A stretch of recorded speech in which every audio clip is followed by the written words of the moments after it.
আসলাম। বয়স কত? বয়স 33 হবে। 33 বছর বয়স। ঠিক আছে, শুরু করুন আপনি যেখান থেকে আপনি বলতে চান। আপনার শৈশব থেকে আমরা জানতে চাইবো ধারাবাহিকভাবে। এইখানে আমার একটা ট্র্যাজেডি আছে। ছোটবেলা আমার যখন জন্ম হয়েছে, আমার জন্মের 5 দিনের মাথায় আমার খালামণি মারা গেছে আমার জন্যই।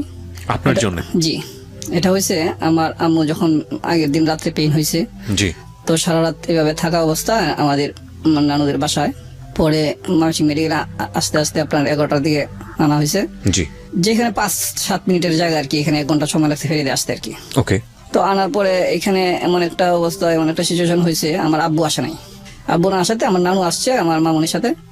তারপর এখানে আব্বুর একটা সাইন লাগে বা আব্বুর এখানে দায়িত্ব আছে, এটা কোনোটাই আব্বু আইসা মানে পালন করতে চাইলো না বা আসলো না, হয়তো টাকা পয়সার সমস্যা এই জন্য। আপনার মার ক্ষেত্রে এরকম ঘটনা? মানে আপনি কি প্রথম সন্তান? জি। আচ্ছা, বাবা কি করতো? আব্বু তখন কিছুই করতো না। এটা হয়েছে কি, আমার আব্বু একটু বাজে নেশা ছিল। এমনি হলো সব ঠিক আছে, খুবই ভালো মানুষ সবার কাছে, কিন্তু একটা নেশা ছিল, এটা জুয়া খেলতো। ওকে ওকে, ঠিক আছে। একেবারে শেষ আমরা, এমন অবস্থা। তারপর এই অবস্থায় আমার এইখানে আমার মামুর কাছে আসলো না। তো আমার নানু আসলো। আমার নানুর 2 কানে 2টা হীরা দিয়েছিল, একটা বিক্রি করে তখন এখানে টোটাল মানে কস্টিং হাসপাতালের খরচটা আর কি পড়ছে।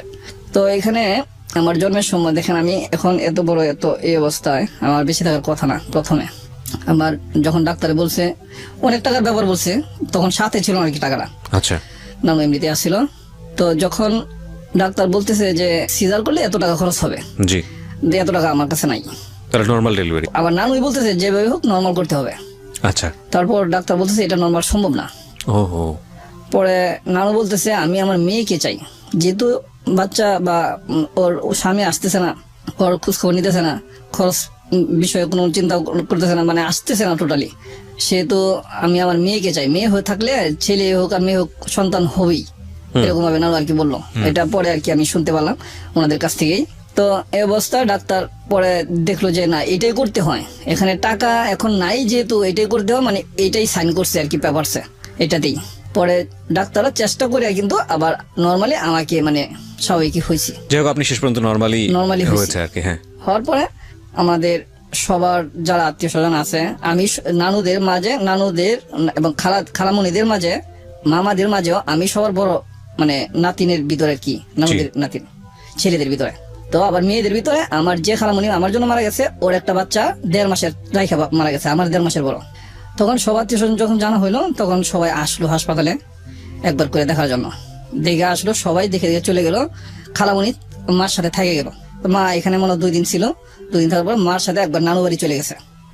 নানু বাড়ি চলে যাওয়াতে যেদিন এই যে আপনার যে গ্রামের বাসায় বলে হাট্টারা বলে, জি, এই অনুষ্ঠানটা যেদিন করবো এর আগের দিন আমার খালামণি চলে আসছে যে খালুকে নিয়ে পরে আসবো আর কি অনুষ্ঠানে। আচ্ছা। তো অনুষ্ঠানের কাজ মোটামুটি রাত্রে থেকে শুরু হয়েছে, সকালে কাজটা মোটামুটি ফাইনাল হবে। তো এই পর্যায়ে রাত্রে যখন আমার খালুরা অনেক প্রতাপশালী, ওনারা করলো কি রাত্রে আরেকটা বিয়ে করে খালু নিয়ে আসলো ওকে বাসায়। তখন আমার খালামণি তো শুয়ে রয়েছে, আমার খালামণি যে ঘরে শুয়ে রয়েছে এই ঘরটা বিল্ডিং ঘর, এটা আমার মানে খালামণির শ্বশুর দিয়েছিল খালামণির নামে লিখা। আচ্ছা। তো এই ঘরে নিয়ে আয়সা ঢুকতেছে এই মেয়েকে নিয়ে। তো খালামণি বলতেছে কি ব্যাপার, এই মেয়েকে, আমার খালামণিকে অশ্লীল ভাষা নোংরা কথায় যে তুই এখান থেকে বের হ, তোকে আর প্রয়োজন নাই, তুই আমাকে বইলা না বইলা চলে গেছস, এমন অবস্থা। মানে আপনার এখানে আসছিল তাই তো? আমার এখানে আসছে। পরে বলতেছে এই ঘরে আমার শ্বশুরে আমাকে লিখে দিয়ে গেছে, এই ঘরে কোনো খারাপ মেয়ে নিয়ে ঢুকানো যাবে না, আমি এটা বিয়ে করে আনছি, বৈধ আমার ওয়াইফ, তুই আমার ওয়াইফ না, আজকে থেকে তুই বাদ। এরকম নানান বকাঝকা করে দরজার সাইডে ক্যাপারের সাইডে মোটা রড ছিল, রড দিয়ে বাইরেছে, হাত দিয়ে ফেরাইছে, হাতের এই দিক দিয়ে চিরা গেছে, যতটুক পার্সেল কি চিরা গেছে। মানে এগুলো আপনি শুনেছেন পরবর্তীতে, কারণ আপনি তখন অনেক ছোট। হ্যাঁ হ্যাঁ, ওনাকে মানে রড দিয়ে বাড়িতে লাস্টে লাথি দিল বুকে লাথি খাওয়াতেই মারা গেছে। তখন এই অবস্থা দেখে কিছু মানুষ তো বাইরে থেকে আসছে, এই মারামারি শুই না, দরজা আবার লাগাই দিয়েছিল। পরে যখন আসছে আয়সা পরে ওনাকে হাসপাতালে মৃত ঘোষণা করছে, এবং এটা খবর হয়েছে সকালে।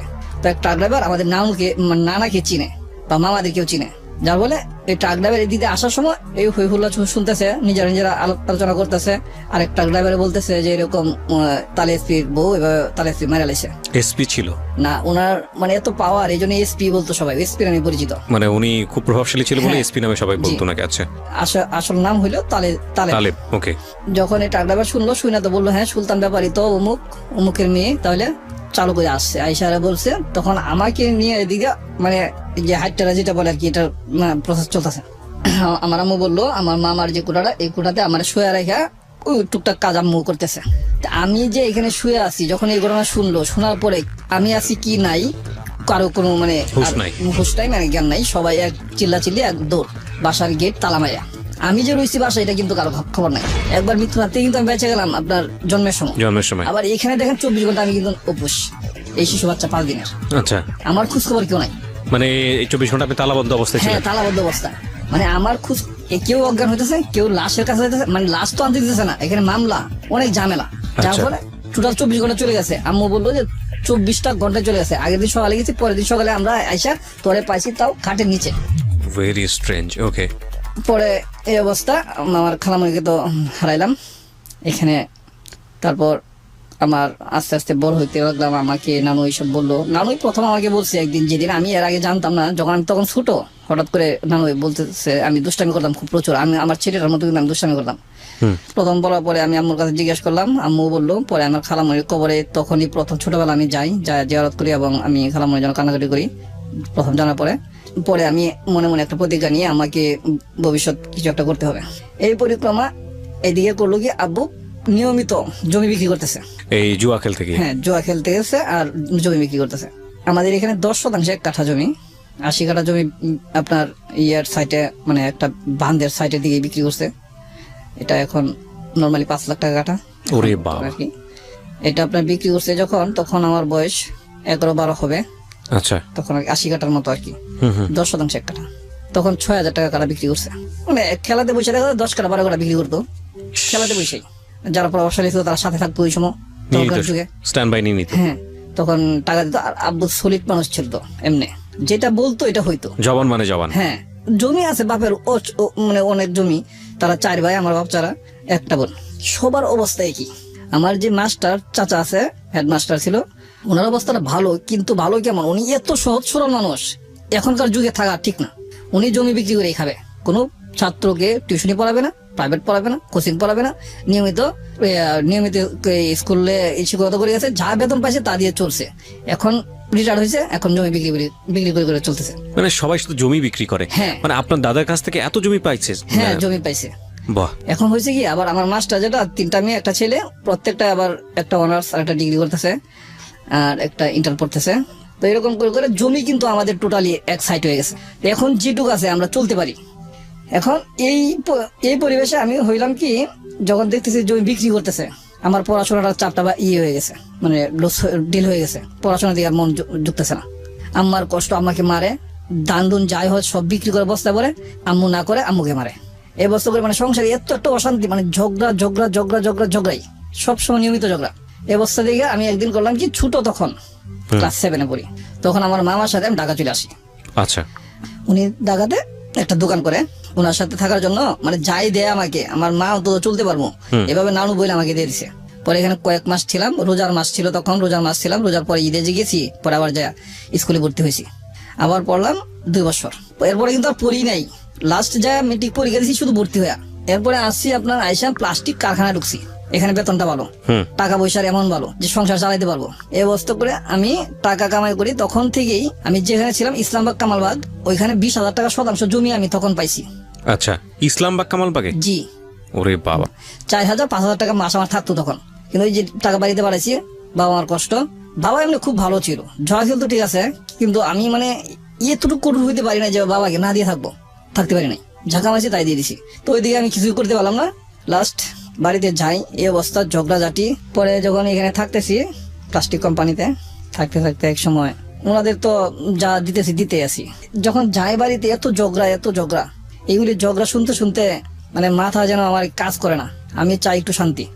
তারপরে হঠাৎ করে এখানে আমার এই যে কোয়ার্টারে থাকি, ওইখানে ছেলেটার সাথে, মানে ছোট বাচ্চাটার সাথে ঝগড়া হইতেছে, তখন আমি যা ফিরাইলাম আর কি।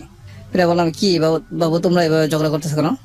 এই অবস্থা করে ঝগড়া ছুড়ে তখন এই দুটাকে আমি সেভ করলাম, হ্যাঁ চলে গেল। হ্যাঁ তখন একটা বাচ্চা যখন যেটা ছোট আর কি এটা একটু মায়ের বেশি খাইছে, হ্যাঁ তো এটা তার মাকে নিয়ে আসছে আচ্ছা, যে এখানে কি সে ঘটনা- আপনাকে জিজ্ঞেস করছে আর হ্যাঁ, কি। কি ঘটনা হয়েছে না Okay. হয়েছে জানার জন্য আর কি, Okay, যে fine. ফিরে দিছে তার কাছে নিয়ে আসছে। তো আমার কাছে নিয়ে আসছে, আমি টোটাল বললাম যে এই ঘটনা আমি কিছু জানি না, আমি শুধু দেখছি ঝগড়া করতে, ফিরে দিছি জাস্ট। আমি পরিচয় দিলাম যে এখানে গুড্ডু ভাইয়ের আপনার ইয়েতে থাকি, Quarter-এ। থাকি, আমি প্লাস্টিক কারখানা একটা চাকরি করি। তো বলতেছে আচ্ছা ঠিক আছে, আমার বাচ্চারা রাইখা তো আমি বাসায় যাই, বাসাতে আমার কেউ নাই, একটা ছোট মেয়ে আছে, আমি আর আমার হাজবেন্ড একটা গদ্দি করে চাকরি করে, আমি গদ্দি করে ছালার চটপটে এগুলো আর কি মানে শিলডিলি করা লাগে, তো এগুলি করে, তো নিয়মিত থাকা লাগে। তো বাচ্চাটা একলা একলা পড়াশোনা করে, আপনি যদি একটু নিয়মিত বাসায় আইসা আপনি মানে এখানে আবার আমাকে প্রশ্ন করা হয়েছে যে আপনি কখন আসেন অফিস থেকে। জি আমি তখন বলছিলাম যে আমি 4টার দিকে বা 5টার দিকে আসি, 4টার দিকে অফিস ছুটি, আমার 5টার কাছে চলে আসি। তখন উনি বলতেছে আপনি যদি একটু কষ্ট করে আমার বাসায় আইসা আমার ছেলেটাকে পড়াইতে পারতেন তাহলে হয়তো আমার উপকার হতো, আপনি না হয় কিছু আমার কাছে নিতেন। আমি বললাম না, আপনি যেভাবে বলতেছেন যে কিছু নিতেন, আসলে কি আমি নেওয়ার জন্য এরকম ভাবে প্রস্তুত না, বা আমি পড়াইতে চাইতেছি না। আমি চাইতেছি আপনার ছেলে এবং পাশাপাশি আর 2-4 জন হোক যারা নর্মাল বা পড়াইতে পারে না, টিচার দেয়া বা স্কুলে পড়াইতে পারে না এরকম, এই কোচিং এ পড়াইতে পারে না এরকম যারা আছে, আর 2-4 জন একসাথে করেন, আমি পড়াইবো, ঠিক আছে। আচ্ছা ক্লাস 1 না 2 এ পড়ে আর কি, 2 এ পড়ে সম্ভবত, এরকম পোলাবান কয়টা আর কি একসাথে করলো। পরে আমি যাই, আরো 2টা একসাথে হয়েছে। আচ্ছা পরে আমি যাই বাসায় নিয়মিত পড়াই। ফার্স্ট দিন যখন গেছি তখন ওর বোনটাকে আমি দেখি নাই, তৃতীয় দিন ওর বোনটাকে আমি দেখলাম। আমি পড়ানোর পরে লাস্টে যখন চলে আসি তখন আমি জিজ্ঞেস করলাম কি বাবু তোমার বাসায় যে সামনে আসছিল একটা মেয়ে, তোমাদের বাসায় সামনে, ওটার নাম কি? মানে বোন কি বড় ছিল? হ্যাঁ বোন বড় ছিল, ওকে। আমি ওকে ওর মা তো বলছিল একটা ছোট মেয়ে আছে। আচ্ছা পরে আমি তো আর দেখি নাই প্রথম দিন, দ্বিতীয় দিন যখন দেখছি তখন আমি জিজ্ঞেস করলাম যে বাবু এটা কে, কি হয় যে আসলো গেটে চুকি দেওয়া চলে গেছে। বলতেছে এটা আমার বোন, বড় বোন। ভাই বিশ্বাস করবেন না, একটা মেয়েকে দেখলে যেটুক ভালো লাগার মাথায় কাজ করে, এইটুক ভালো লাগার মাথায় আসার পরে মাথায় কিছুক্ষণ সময় আমার এটা কাজ করতেছে যে মেয়েটা এত সুন্দর, এরকম কিছুক্ষণ ভাবার পরে অন্য একটা যে কোনো মানে কাজে হয়তো ঢুকে গেছি, তখন আর আমার খেয়াল নাই। আচ্ছা পরদিন আবার গেলাম, আমি খুঁজি, যাওয়ার পরে আমার খেয়াল হয়েছে, পরে খুঁজি পাই না, ঠিক এই সময়ও থাকে না। আবার আসার সময় ওকে জিজ্ঞেস করলাম, আপু তো ওইদিকে যায়, ও একটু মানে মাথা সমস্যা ছিল, জি মানে যেটা হচ্ছে স্বাভাবিকভাবে যে একটা মানুষ চলে নম্রতা ভদ্রতার সাথে, এই সেন্সটা টোটালি আর নাই, এটা আমি বুঝতে পারি নাই। আচ্ছা আমি প্রথমত ভাবছি যে বয়স কম, তখন কিন্তু বয়স খুব কম ছিল, 14 বছর বয়স ছিল। আপনার বয়স কত তখন? আমারও বয়স 20-21 এরকম হবে। ওকে ওই দিনকেও এইভাবে জিজ্ঞেস করলাম, তো নাই। এরকম করে 5 দিন আমি শিওর কনফার্ম যে 5 দিন আমি পড়াইছি। ওকে 5 দিনের দিনে তখন আমি এখানে যেখানে থাকি, এখানে আমি একটু নতুন থাকি। এটা হলো আপনার কোম্পানিটার নাম বলতে চাইতেছি না, অনেক বিশাল বড় কোম্পানি। আমি খুঁজে এই কোম্পানিটা বের করছি আর কি, অনেকগুলো ছোট ছোট কোম্পানিতে কাজ করার পরে আমি খুঁজে অনেক বড় একটা কোম্পানি বের করছি। এই জন্যই যে আমি নির্ধারিত মানে এক সময় কাজ করে যেতে চাই এক কোম্পানি থেকে। আচ্ছা ছোট ছোট কোম্পানিতে একসময় কাজ আছে, একসময় নাই। প্রোডাকশনের কাজটাই ছিল আমার, 12 বছর কিন্তু ওইটাতে ছিলাম। ওই দিনকে 5 দিন পড়ানোর পরে আমি যখন এই ফ্যাক্টরি থাকি তখন আমার আর 2টা ছেলের সাথে পরিচয় হয়। ওরা বলতেছে যে ওরা খুব এফডিসিতে আসার জন্য পাগল। হঠাৎ করে মনে হলো যে এফডিসিতে যাবো।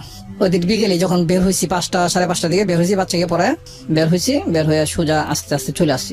এখানে আমি কারোর সাথে সম্ভবত আমি শেয়ার করছি, এটা টোটাল এখন মনে নাই। অবাক, আমি এখানে আসলাম, ঠিক আছে, মগবাজার এসে নামছি, এত কিছু চিনে কিন্তু তখন এফডিসি তোর নাম জানি, মগবাজার নাম জানি, মৌচাক নাম জানি, কিন্তু কোন জায়গা মৌচাক কোন জায়গা মগবাজার চিনি না। তো আসার সময় ডাইরেক্ট মগবাজার আইসা নাইমা পরে এফডিসিতে যাইতে হবো এরকম শুনছি। তো মগবাজার আইসা নামছি, পরে কিভাবে যাইতে হবো জিজ্ঞেস করছি, এদিকে যায় রেল লাইনের সামনে, এদিকে যাইতে পারবা। তো আসলাম, রেল লাইনে ঢুকলাম। ঢুকার পরে ওকে আমি প্রথম দিন এই চেক বল ইয়েটা দেখলাম, জামাটা ঠিক এই জামাটায় আমার থেকে মনে হয় যে 100 হাত দূরে হবে। সন্ধ্যা হয় না এখনো, এখান থেকে আসছি তখন সম্ভবত 7টা সন্ধ্যা হয়, সন্ধ্যা এখনো হয় নাই। একটা ট্রেন আসতেছে, আমি ট্রেনের সিগন্যাল শুনছি, পিছন থেকে আসতেছে না, সামনের দিক থেকে আসতেছে। মেয়েটা হাঁটতেছে, আমিও নর্মালি হাঁটতেছি। আমি তো এরকম এত কিছু মানে তখন আমার ফলো করতেছি না। পরে করলাম কি, আমার একটু এরকম ডাউট হলো, সামনের দিকে একটু জোর করে হাঁটতেছি, ট্রেন এখনো দূরে আছে। আমি ভাবলাম যে ওই মেয়েটাই নাকি, একটু জোর করে হাঁটতেছি কাছাকাছি যাই। যখন ট্রেন কাছাকাছি আছে তখন আমি বলতেছি কি এক্সকিউজ মি, আপনি ট্রেন লাইন থেকে নামতেছেন না কেন? ট্রেন আসে পড়তেছে, তো ট্রেন মোটামুটি এখন দূরে আছে। তো নামার কোনো আগ্রহ বুঝতেছি না। পিছন দিকে তাকাইলো না, হাঁটতেছে, কিন্তু হাতগুলো অনেক সুন্দর দেখা যাইতেছে। আমি আর একটু জোরে হাঁটলাম, মানে রেল যেদিকে আসতেছে ও সেদিকে যাচ্ছে। আমি আর একটু জোরে হাঁটলাম। কি ব্যাপার, আপনি নামতেছেন না কেন? নামতেছেন না কেন বলতেছি, ট্রেনের কাছাকাছি চলে আসছে, আমি হাত ধরে টান দিয়ে নামা ভাবছি। কি বল, মানে কি বলে আমি হাত ধরে টান দিয়ে নামাইছি। আমি ভাবছি যে যদি আমার দুশো হয়ে থাকে হোক, আমিও তো আগে নামাই। এটা যদি হ্যাঁ ইচ্ছা করে যাক বা ইচ্ছা না করেও যাক, হইতে পারে যে ওখানে অনেক ট্রেন দূরে আছে, নামতেছি, সমস্যা কি, বলতে পারে এটা আমাকে। আমি নামানোর সাথে সাথে যখন ঘুরলো, আমি তো অবাক। আমি তো ওইটাই তো ওইখানে দেখলাম। আমি বললাম, আপনাকে তো আমি ওইখানে দেখছি, আপনি কি সেই না ওইখানে দেখছেন না? মানে লাবলুর বোন না আপনি? আমি তো ওই জন্যই বলতেছি, মানে হতবাক দেখে, কি ব্যাপার আপনি ওই না? প্রথম দিন তো আমি একবার দেখছি, এতটা ফলো করতে পারছি না, কিন্তু মানে যাকে আপনি পড়াতেন তার বড় বোন ছিল সে? বোন।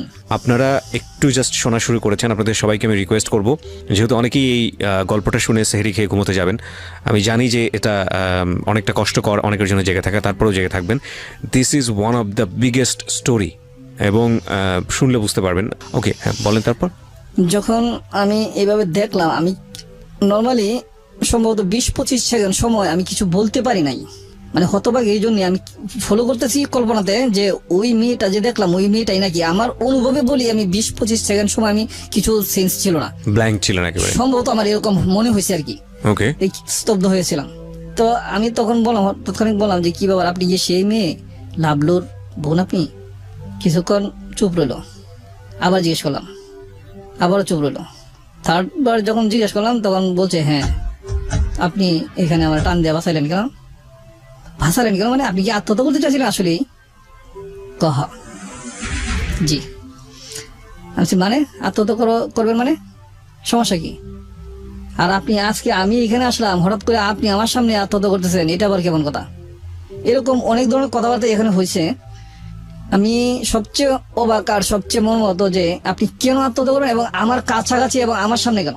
মানে এই জিনিসটা, এই বিষয়টা আমার খুব হতবাক করছে আমাকে। তো পরে উনি বলতেছে যে আমি তো একজনের সাথে রিলেশনশিপ করছি, ওর ছেলেটার নাম জাফর। তো আমাকে মানে ধোঁকা দিছে। ও যখন আমাকে অবস্থায় মানে প্রেগনেন্ট করছে, অবস্থা স্বীকার করে না। ও বলতেছে আমি অন্য কারোর সাথে এরকম করছি, আরো কারোর সাথে এফআইআর আছে। ওরে অ্যাকচুয়ালি অনেক ছেলে পছন্দ করতো, অনেক সুন্দর ছিল। ওকে, আমি বলতেছি যে আপনি বিষয়টা আমি বুঝতে পারলাম না ঠিক, আপনি ক্লিয়ার বলেন। বলতেছে আমি প্রেগনেন্ট, 2 মাস হয়ে গেছে, 1 মাসের উপরে, 2 মাসের কাছাকাছি অবস্থা। এখন তো ও আমাকে স্বীকার করে না, আমি তো মা বাপকে বলতে পারতাছি না। আমি কিছু সময় অফ রইলাম, ও হাঁটতে শুরু করলো, কিছু দূর চলে গেছে। আমি ওরে ডাক দিই নাই, আমি দৌড়াই গেছি, দৌড়ায় যা সামনে ধরেছি। কোথায় যেতেছেন? যেদিকে তুই চলছো এদিকে চলে যাবো। আমি বললাম দাঁড়ান, আল্লাহ তাআলা পৃথিবীতে যত সমস্যা দিছে প্রত্যেকটা সমস্যার সমাধানও দিছে। নিশ্চয়ই হয়তোবা কেউ এই কিছু কিছু সমস্যা জীবন দিয়ে শেষ করে, তার আগেও যে সমাধান থাকে এটা সে খুঁজে পায় না বা খুঁজতে চেষ্টা করে না, ভাবে এইটাই তার সমাধান। আমি খুব চিন্তা বুদ্ধি করে আস্তে গুছায় কথাটা বললাম তারে, যে এছাড়া এখান থেকে ওরে নেওয়ার অন্তত প্রচেষ্টাও তৈরি হতেছে না, আপাতত নিতে হবে। বিশ্বাস করবেন না, আমি ওদিনকা এখান থেকে নিয়ে গেছি ওকে। নেওয়ার পরে আমি ওদিনকা সারা রাত ওকে আবার এখানে আমি একটা দিছি। আমি বলছি আপনার যত সমস্যা এটা যদি আমি বুঝে নিই তাহলে কি আপনি কি মানবেন? আপনাকে যে ছেলেটা এই অবস্থা করছে, যার সাথে আপনার এই সুসম্পর্কটা তৈরি হয়েছে, প্রথমে যখন সুসম্পর্কটা তৈরি হয়েছে, যেহেতু আমি আপনাকে প্রথম দেখছি, দেখার পরে আমার এত ভালো লাগছে আপনাকে, তো আপনাকে ওই ছেলেটা দেখে কিন্তু এরকম ভালো লাগছে। এই ভালো লাগার থেকে আপনার প্রতি নোংরামি একটা চিন্তা হয়েছে ছেলেটার, আর নোংরামির ফসল আপনাকে দিয়ে দিল।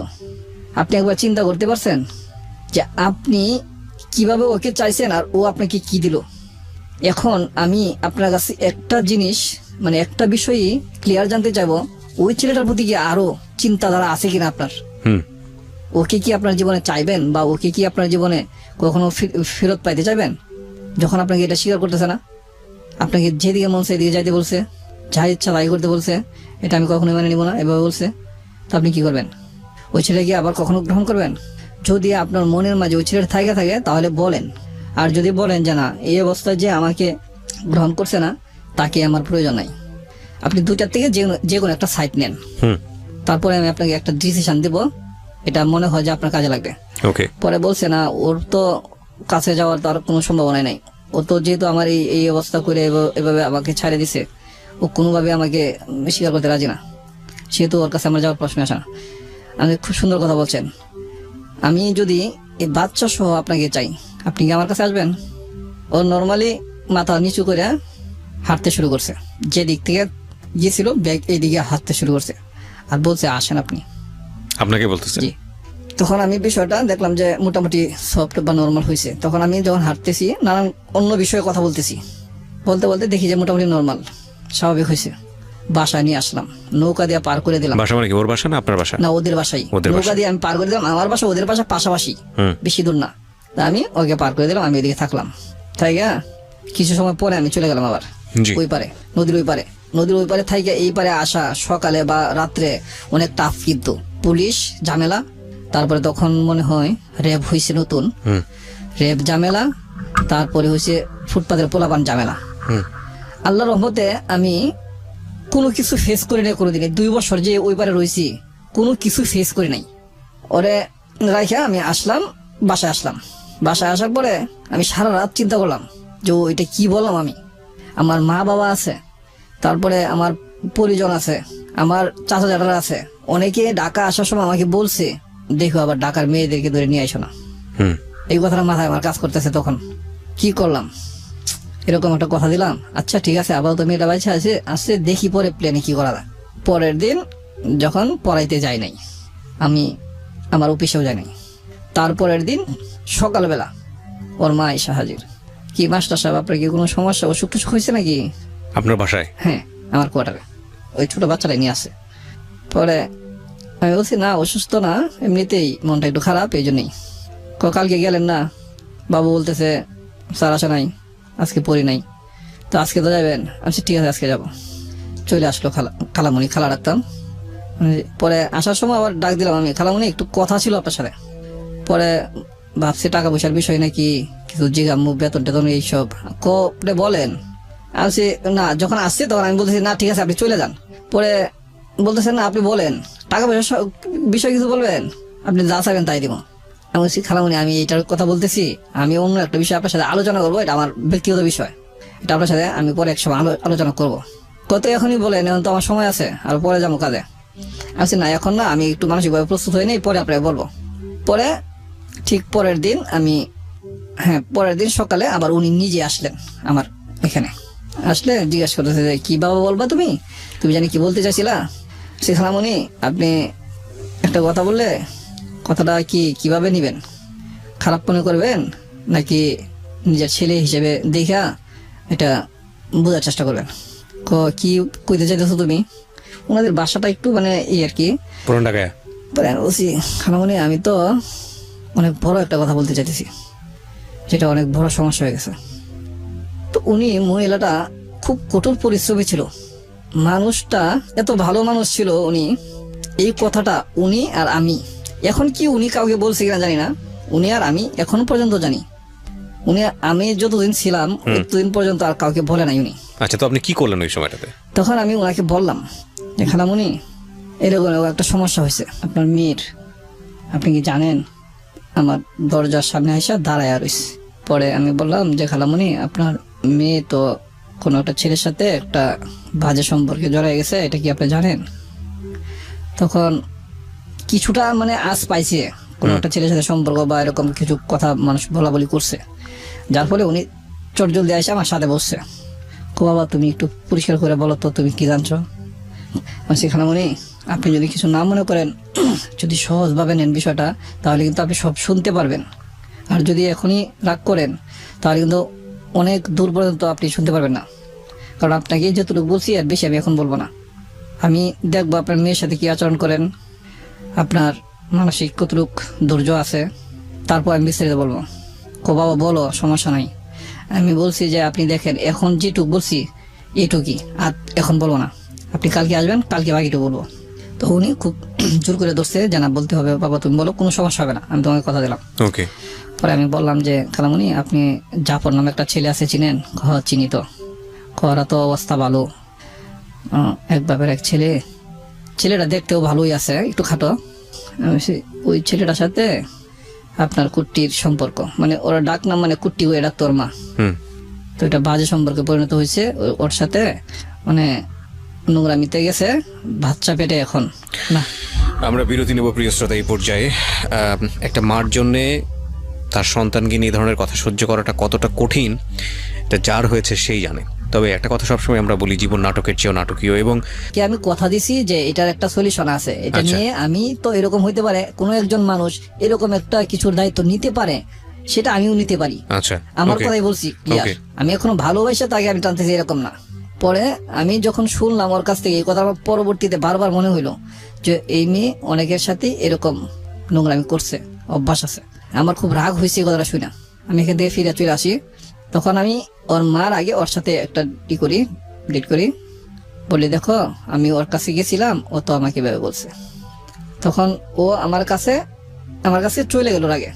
আমি পিছন যাইতেছি, কিছু দূর যাওয়ার পর আমি আর যাইতে পারলাম না, কারণ ওদের সীমানার কাছাকাছি এভাবে যদি ঝাড়ি ডাগাড়ি করি বা পিছনে হাঁটি, তাহলে একটু সমস্যা আছে। পরে ওর ভাই রাস্তায় আপনার বেরিবাদে খেলতেছে, ওর বাইকে দিয়ে আবার খবর পাঠাইলাম যে স্যারে তোমাকে যাইতে কইছে আম্মুকে নিয়ে, খুব জরুরি কথা আছে। যখন আম্মুর কথা বলছি তখন আর আসে না, তো ওর আম্মুকে বলছে, ওর আম্মু আসছে। পরে আমি বলছি, খালামণি আপনি আসছেন, ওকে সাথে নিয়ে কিছু কথা বলতে চাইছিলাম, আপনি যদি আমাকে বলার সুযোগ দিতেন তাহলে দুজন একসাথে থাকলে ভালো হতো। বলেছে আসো বাসায় যাই। আমি বলছি, বাসায় গেলে আপনার এখানে কোনো সমস্যা? না, কোনো সমস্যা না, আমি সাথে আছি, বা সমস্যা গেল। পরে বাসায় গেছি, যাই দেখি ওনার বাবা আসছে। বাবা আসলে আমি এখন ভয় পাই যাইতেছি যে বাবার সামনে আবার ওর বাবা বারবার আমার দিকে তাকাইতেছে আর জিজ্ঞেস করতেছে, আড়ালে যা জিজ্ঞেস করতেছে কে ছেলেটা। ওর বাবা আমার যে কয়েকদিন মাস্টারি করছি দেখে নাই, বাচ্চাদের পড়াইছি দেখে নাই। পরে যায় ওর মাকে আড়ালে নিয়ে জিজ্ঞেস করলো, পরে বলছে এই ঘটনা, বাচ্চাকে পড়ায়, আরো বাচ্চাদের পড়াইবো, মানে উনি ম্যানেজ করছে আর কি। ওর বাবা চলে গেছে এখান থেকে। পরে খালামণি আসলো, ও আসলো। আমি বললাম, খালামণি দেখেন, এটা যদি আপনি আমার উপরে এখনো ছাড়তে পারেন না, বা এটাকে আপনি এরকম ভাবে নিতে পারেন, আমি বলছি মানে টোটালি যেটা বলছি সত্যি এটা বলতেছি। আমি বলছি দেখেন, আপনি এটাকে ফালাই দিতে পারেন, ক্লিয়ার করার জন্য বলছিলাম আর কি, ক্লিয়ারও করতে পারেন, বা এটার জন্য আমি নিতেও পারি, কিন্তু আমাকে যে দিবেন, আমাকে কতটুকু বিশেষ করে দিবেন, Okay. এটা আপনার জানা দরকার আছে। ওর মা বলতেছে, বাবা দেখো তুমি যে কথা বলছো, আজকের যুগে এই সব কথা মানুষ বলে না, তোমার সাথে আর কিছু বোঝার নাই। পরে বলতেছে কি, তোমাদের ফ্যাক্টরিতে কয়েকটা মেয়ে কাজ করে, আমাদের এই দিক থেকে যায়। আমি বলছি হ্যাঁ চিনি তো। ও যখন বাড়িতে থাকে একলা থাকে, অন্যদের সাথে আড্ডা দেয়, ফালতুমি করে, এসছে তুমি তোমার এখানে নিয়ে কাজ দেও একটু। পরে ঠিক তাই করলাম, যে তোমার এখানে থাকলো, তোমাকেও দেখলো, তুমিও দেখলা, তুমিও চিনলা জানলা, তোমাকেও হ্যাঁ চিনলো জানলো। পরে ঠিক তাই করলাম, আমার কারখানায় আমার ফ্যাক্টরিতে নিয়ে কাজে দিলাম। ওইখানে কাজ করে, ওর সাথে আমার কোনো পরিচয় নেই, দূর থেকে ও যা দেখে আমাকে, আমি ওকে তাই দেখি, কথা নাই, কোনো পরিচয় নেই, এরকম একটা ভাব।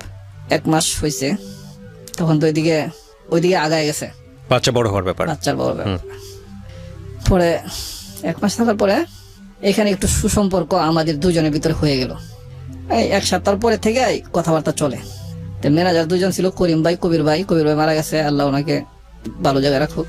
ওনাদের সাথে সবসময় থাকতাম আমি, ওনাদের অফিসে শুইতাম আমি বেশিরভাগ নাইট পড়তো আর কি, নাইট করা হইলে 2টার পরে শুইতে হইতো, 2টার পরে ওনাদের অফিসে শুইতাম আমি ওনাদের সাথেই। তা একদিন কবির ভাই ডাইকা নিল, এইখানে বসে তুই কাজ করবি আর ওরা ওইদিকে ওই রুমে করবো। কেন ভাই? ও এত নম্র ভদ্র ব্যবহার দেখাইছে অফিসে, এর চেয়ে ভালো ভদ্র ব্যবহার হইতেই পারে না। একটু দুষ্টামি করে আর কি, দুষ্টামি এরকম, কিন্তু এটা একটু খারাপও লাগে। আবার অনেক সময় মনে করি যে বড় ভাই হিসাবে এরকম মানে চর দেয়, একটু হাতে ধরে টান দেয়, এরকম কিছু টাইপের আর কি। এত নোংরামি কিছু না, অন্য কিছু বোঝা যায় না। তা আমি যে আগে পছন্দ করি বা ও আমাকে এখন পছন্দ করতেছে, অলরেডি পছন্দ করা শুরু হয়ে গেছে, কিন্তু আগে তো কথা দিলাম এরকম, পরে এইভাবে অলরেডি পরে পছন্দ করা শুরু হয়েছে, এত ভালো লাগে। পরে কবির ভাই এটা ফলো করলো, নিয়মিত আসি, খোঁজ খবর নেই, তুই এখানে একলা বসে অফিসে কাজ করবি, মাল কিছুগুলো আইনা দিল এখানে, আর ওরা ওইখানে করবো। কেন ভাই আমি এখানে কেন?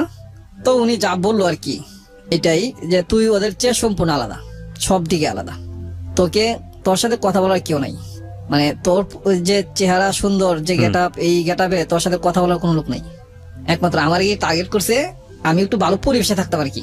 ওকে। আমাকে টার্গেট করছে এবং আমাকে ডাইকে আনছে, ডাইকে আনা মানে আমাদের দুজনে আর একটু মানে পরিষ্কার হইতো আর কি, সে যে কি সত্যি মানে কবির ভাই চাইতেছে যে আমার সাথে ওর কি মানে টোটাল সম্পর্কটা কি জানার বুঝতে জন্য আর কি চাচ্ছে আর কি, এখানে হ্যাঁ। আলাদা আনছে এবং আমাকে ডেকে আনছে। তো জিজ্ঞেস করলো, পরে আমি কি আর বললাম যে হ ভাই চয়েস করি। ও কি চয়েস করে কিনা আমি জানি না। তো ওকে জিজ্ঞেস করলো 100 বার, ও বলে নাই। পরে আমাকে বলতেছে তুই যদি ওকে ভালোবাসিস, চয়েস করিস, হুম ওর দায়িত্বটা আমি নিলাম। তুই ওকে হাত ধরে নিয়ে যাবি নান্নার বিরিয়ানিতে, যা বিরিয়ানি খাওয়াবি। হুম এই দিনকার এফেক্ট হইতে ফার্স্ট মানে মানে এটা এমন ভ্রাষ্ট হয়েছে, যেহেতু ম্যানেজার বলছে হাত ধরে নিয়ে যা বিরিয়ানি খাওয়ার জন্য, এরপর ওর সাথে আমার রিলেশন আছে, ও জানে আমিও জানি, ও তো চয়েস করেই, কিন্তু এখানে প্রকাশ করতেছেন আর কি। তো ওকে হাত ধরে, এত সুন্দর হাত ভাই আমি ধরলাম প্রথমে, এত সুন্দর হাতটা আমি প্রথমে ধরলাম, এত সফট এত নরম ধরে আপনার যে গেট দিয়ে বের করছি, এই গেট সচরাচর খোলা হয় না, মেইন গেটে মেইন রোডের সাথে গেটটা, এই গেটটা খুলে ওই দিক দিয়ে যাইতে বলছে, এদিক দিয়ে গেলাম।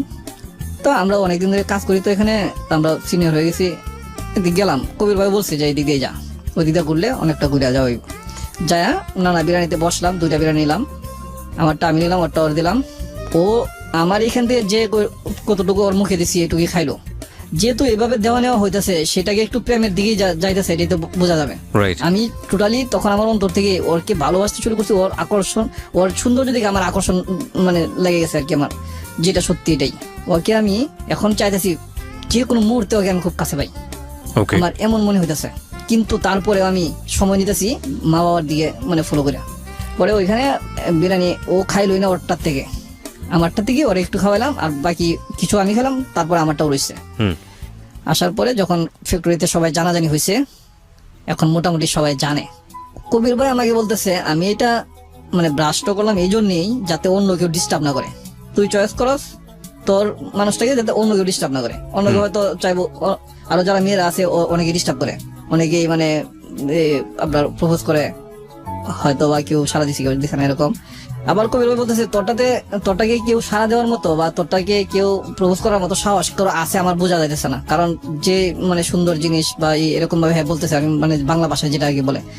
পরে ওইখান থেকে বিরিয়ানি খাওয়ার পরে ওইদিনকে আসলাম, আইসা সবাই জানলো ওই বিষয়টা। জানার পরে আমি কোয়ার্টারে যাই নিয়মিত আসি। পরে ওইদিকে আমাকে পোলাপান কয়টা আটকাইলো, ওই দিকের ছেলেরা আর কি আটকায়, বলতেছে মানে জাফরের সাইড না, এটা হচ্ছে অন্য ছেলেরাও ওকে চয়েস করতো আর কি। ওই ছেলের সাইডে কয়েকটা ছেলে আটকাইছে, আটকায় বলতেছে কি রে তুই কি এখানে থাকবি নাকি হারা যাবি। আপনাকে জি, তখন আমি ওনাদেরকে খুব সলভ ভাষায় খুব সুন্দর করে বললাম, দেখেন ভাই আপনারা যে বিষয়ে বলতেছেন আমি বুঝতে পারছি, বিষয়টা এমন একটা কঠিন পর্যায়ে দাঁড়াইছে, এই অবস্থাটা থেকে উত্তীর্ণ হওয়ার মতো কোনো পথ আমি খুঁজে পাইতেছি না। আপনারা যদি একটা পথ দেখান তাহলে আমি সেই পথে হাঁটবো, একটা পথ দেখায় দেন। ওই জাফরে যেভাবে কথাটা বলছিল আমার বাসায় তুই বুঝিস না, ওই পোলাপান গুলো একই অবস্থা, হুম হুম হুম মানে প্রতি উত্তরে যে কি তুই তো কারি যেটা উত্তর অনুযায়ী কি আনসার করতে হবে ওইটা না, তাদের যেটা কথা সেটাই। সেটাই তোকে কি প্রথম বলছি বুঝস নাই, ঠিকঠাক থাকবি নাকি হারা যাবি মাঝখান থেকে, একই কথা। আমি বললাম ঠিক আছে, আমি মনে মনে বুঝতে পারলাম আর কি যে ওদের মাথা ঠিক নাই। তো আমি এই জন্যই বললাম মনে মনে যে আচ্ছা ঠিক আছে ওদের কাছ থেকে আগে সেফ হই, পরে আমি চিন্তা করি অন্য কিছু। তো ওদের কাছ থেকে আমি চলে গেলাম, আমি বললাম ঠিক আছে ভাই আমি এখন থেকে আপনাদের কাছে চলে গেলাম, আপনারা আমাকে দেখবেন না এখানে। এই কথা বলে আমি চলে গেলাম আমার অফিসে, ওইখানেই থাকি। পরে থাকি, ও তো নিয়মিত যাইতে আছে, ও যে কোথায় যায় কাজ করতে এটা কিন্তু আবার ও যাওয়া জানতো না, আমাদের অফিসে যে আসতেছে। হুম পরে নিয়মিত আসতেছে, আমি শুই, যে গেট দিয়া ঢুকে ওরা, গেট দিয়া ঢোকার পরে একটা গল্লি আছে, গল্লির মাথা একটা রুম আছে, রুমের দরজা এদিক দিয়ে আবার এই দরজা সোজা আমি শুই, ফ্লোরের মাঝে শুই, কিন্তু সবাই সব শ্রমিকরাই সব ওয়ার্কাররা ওকে ফ্লোরের মাঝেই শুই। আমার আবার একটা সিঙ্গেল তুষকের বিছানা ছিল, ওইটা আমি বিছাই এখানে দরজা সোজা শুই। তো এখানে এদিক দিয়ে প্রতিদিন যাওয়া আসা যখন করে তখন দরজাটা আমি খুলে রাখি শোয়ার Okay. সময় আর কি, আমি তখন নাইট করি। জি তো মানে ওর সাথে বলা থাকে আগে যে আমি এই দিক দিয়ে শুইছি, আগে থেকে বলা ছিল যদি তুমি কথা বলতে চাও বা কিছু বলার থাকে তুমি এই দিক দিয়ে এসে বলে যাও, আমি নাইট করতেছি তো তোমার সাথে দেখা করতে পারবো না, দিনে কথা বলতে পারবো না, শুয়ে থাকবো ঘুমাবো। তো ও সকাল যখন 8টা বাজে আসে, একটু ফার্স্ট টাইম চলে আসে একলা করিয়া, অন্য মেয়েদের সাথে আর আসে না। আইসা এখানে মানে প্রথমে একটু দুষ্টামি করে, মানে গেট টান দিয়ে খোলা থাকে তো, গেট টান দিয়ে একটু নাকে ধরে বা এরকম দুষ্টামি, এরকম টাইপের দুষ্টামি করে পরে ডাক দেয়, ডাকে আমাকে, পরে কিছুক্ষণ কথা বলি। তো এইভাবে কিছুক্ষণ কথা বলি, ও ডিউটিতে চলে যায়, আমি আবার শুয়ে ঘুমাই। তো আমার আবার বিকেল 4টা থেকে ডিউটি, বিকেল 4টা থেকে রাত্রে 4টা পর্যন্ত এইভাবে সেফটি করা হয়েছে। তো আমি বিকেল 4টা ধরি, ঠিক আছে, কিন্তু ছাড়ে দেই 12টা 1টা বা 2টা বাজে, 2টা বাজে আপনার টিফিন করে আর শুয়ে পড়ি। এমনি গল্প টল্প করি বা ফোনে কথা বলি, ফোনেও আবার কথা হয় তখন। আচ্ছা, আমাদের মেরাজের ভাইয়ের ফোন ছিল, আর ওদের বাসায় একজনের ফোন ছিল, ভাবির, ওই ভাবির না তো ভাইয়ের, মানে ভাবির কাছে হেল্প নিয়ে ভাইয়ের কাছে দিত, ভাইয়ের কাছে নিয়ে দিত। তো আমি কবির ভাইয়ের ফোন দিয়ে কথা বলতাম, কবিরের ফোনটা আমি কথা বলতে ডিস্টার্ব করে ফেলেছি। তো ওর ফোন দিয়ে কথা বলি রাত্রে 12টার পরে বা 1টার দিকে কথা বলি। এভাবে বলতে বলতে তা 1 মাস কয়দিন 4-5 দিন চলে গেছে। এখন ওখান থেকে এভাবে কথা বলতে বলতে 1 মাস 7-8 দিন হয়েছে। তো একদিন ওকে নিয়ে বের হইলাম ঘুরতে। ঘুরে ঘুরে আসার পরে সন্ধ্যার দিকে ওর মার সাথে মিরপুর হাসপাতালে দেখা। ওকে যায় আগায় দিয়ে আসবো, মানে নদীর এই পার থেকে নৌকাতে উঠায় দিয়ে আসবো, এই দিকটা যাইতে হয় আর কি, মিরপুর হাসপাতালের ভিতর দিয়ে যাই। পরে ওর মা এখানে দাঁড়ানো, জিজ্ঞেস করলাম কি হয়েছে খালামণি এখানে আপনি? ওর আব্বুর অবস্থা তো ভালো না, ওরা তো হাসপাতালে ভর্তি করছে না। আগে একবার মাদ্রাজে নিয়ে গেছিলাম, ওদের জমি ছিল এখানে, আপনার বাবুবাজার জমি ছিল 4-5 শতাংশের মতো, ওটা বিক্রি করে মাদ্রাজে নিয়ে চিকিৎসা করছে ওর বাবার অবস্থা ভালো। কিন্তু এই যে আমি যে খালামণি ডাকতেছি, উনি কিন্তু দ্বিতীয় সংসারের মহিলা, আর এই মেয়েটা আর 2টা বাচ্চা দ্বিতীয় সংসারে। এগুলা ওর আব্বুর অবস্থা কিন্তু ভালো ছিল আগে। আচ্ছা, পরে যখন এখানে ওর মা দাঁড়ানো, তখন মাকে জিজ্ঞেস করলাম কি হয়েছে খালামণি, বলতেছে যে ওর আব্বুকে নিয়ে হাসপাতালে আসলাম, ওর আগে তো একবার মাদ্রাজে নিয়ে গেছি, তুমি তো জানো নাই, ওখানে চিকিৎসা করে আনছি, এখন তো আবার ধরা পড়ছে একটু সমস্যা, মানে শরীরের সমস্যা বোঝা যাইতেছে। হাসপাতালে ভর্তি করলাম, হাসপাতালে রিপোর্ট করতেছে, পরীক্ষা নিরীক্ষা করতেছে। আচ্ছা ঠিক আছে। তো হাসপাতালে ঢুকলাম, ঢোকার পরে যাই দেখলাম বেডে শুয়ে রয়েছে, পরীক্ষা নিরীক্ষা গুলো দিছে এবং ভর্তি থাকতে হবে। এখন বাসায় কেউ যায় না, সব হাসপাতালে সারাদিন কাজ করে যার যার মতো হাসপাতালে চলে আসে। খালামণি ওই দিক দিয়ে পাক করে নিয়ে আসে বলে হাসপাতালে, ওই মেয়েও খাই এখানে, আঙ্কেলও খাই এখানে, আর আমি তো খাই আসি, আবার অনেক সময় ওদের সাথে খাইতে হয়, কিন্তু আমি কন্টিনিউ ওইখানেই থাকি, ডিউটির পর ওইখানেই, রাত্রে ওইখানে। ও দেখা যায় কি অনেক বড় বেঞ্চ আছে, বারান্দা 4 তলা না 5 তলা ছিল এটা ফ্লোরটা, আপনার একটা গলির ভিতর আছে, গলির ভিতরে একটা বেঞ্চ আছে লম্বা, ও আমার এখানে শুয়ে থাকতো রাত্রে। তো অনেক সময় আমি শুইতাম, এভাবে দুজনে মিলে শুয়ে ঘুমাইতাম আর কি রাত্রে। খালামণি এটা কিছু মনে করতো না, আমরা যেখানে আছি যে অবস্থায় আছি একবার দেখতেও আসতো না। তখন ওনার আব্বার ক্যান্সার ধরা পড়লো, এবং এটা ক্যান্সারটা হয়েছিল আপনার গলার নিচে এরকম বড় টিউমার হয়েছিল, এটার ভিতরে পছন্দ এটা দেখে টিউমার ধরা পড়ছে। পরে খুব অল্প সময় আর কি বাঁচবো, এরকম সম্ভবত 21-22 দিনের মতো সময় দিছে, এই ডেটের ভিতরে উনি মানে মারা যাবে। আঙ্কেলকে নিয়ে ওরা চিন্তিত, কিন্তু এই সমস্যাটার কথা ডাক্তার আমার সাথেই বলে, আমাকে ডাইকা নিছে, আপনাকে বলে আপনি এটা জানেন না? আমি জানাই নাই, আমি কন্টিনিউ এখানে থাকি। তো আমার এখানে এসে বলতেছে কে কি হয় না হয়, ডাক্তার বলতেছে একজনে এরকম ভাবে সবার পরিচয় দিল, উনি কি হয়, উনি আমার মেয়ের জামাই, আগেই বলছে। পরে আমাকে ডাইকা নিয়ে বললো দেখেন আপনাদের এটার আগের রিপোর্ট গুলো দেখছি, এখন আমরা নতুন করে রিপোর্ট করছি, এটা অ্যাকচুয়ালি যেটা হয়ে গেছে, ওনারা যে রিপোর্টটা দিছে এটা হয়তো আপনারা সবাই এতটা শিক্ষিতরা বুঝেন নাই, এটা মানে মৃত্যু অবধারিত, খুব সামনাসামনি কাছাকাছি। ঠিক 21 দিন পরই ফজরের টাইমে একটু আগে দিয়ে মারা গেছে। আপনি জানাননি ফ্যামিলিকে? আমি আর জানাই নাই। তো যেদিন মারা গেছে ওদিনকা, সরি এখানে একটু বাকি পড়ছে আমার, বলতে ভুলে গেছিলাম।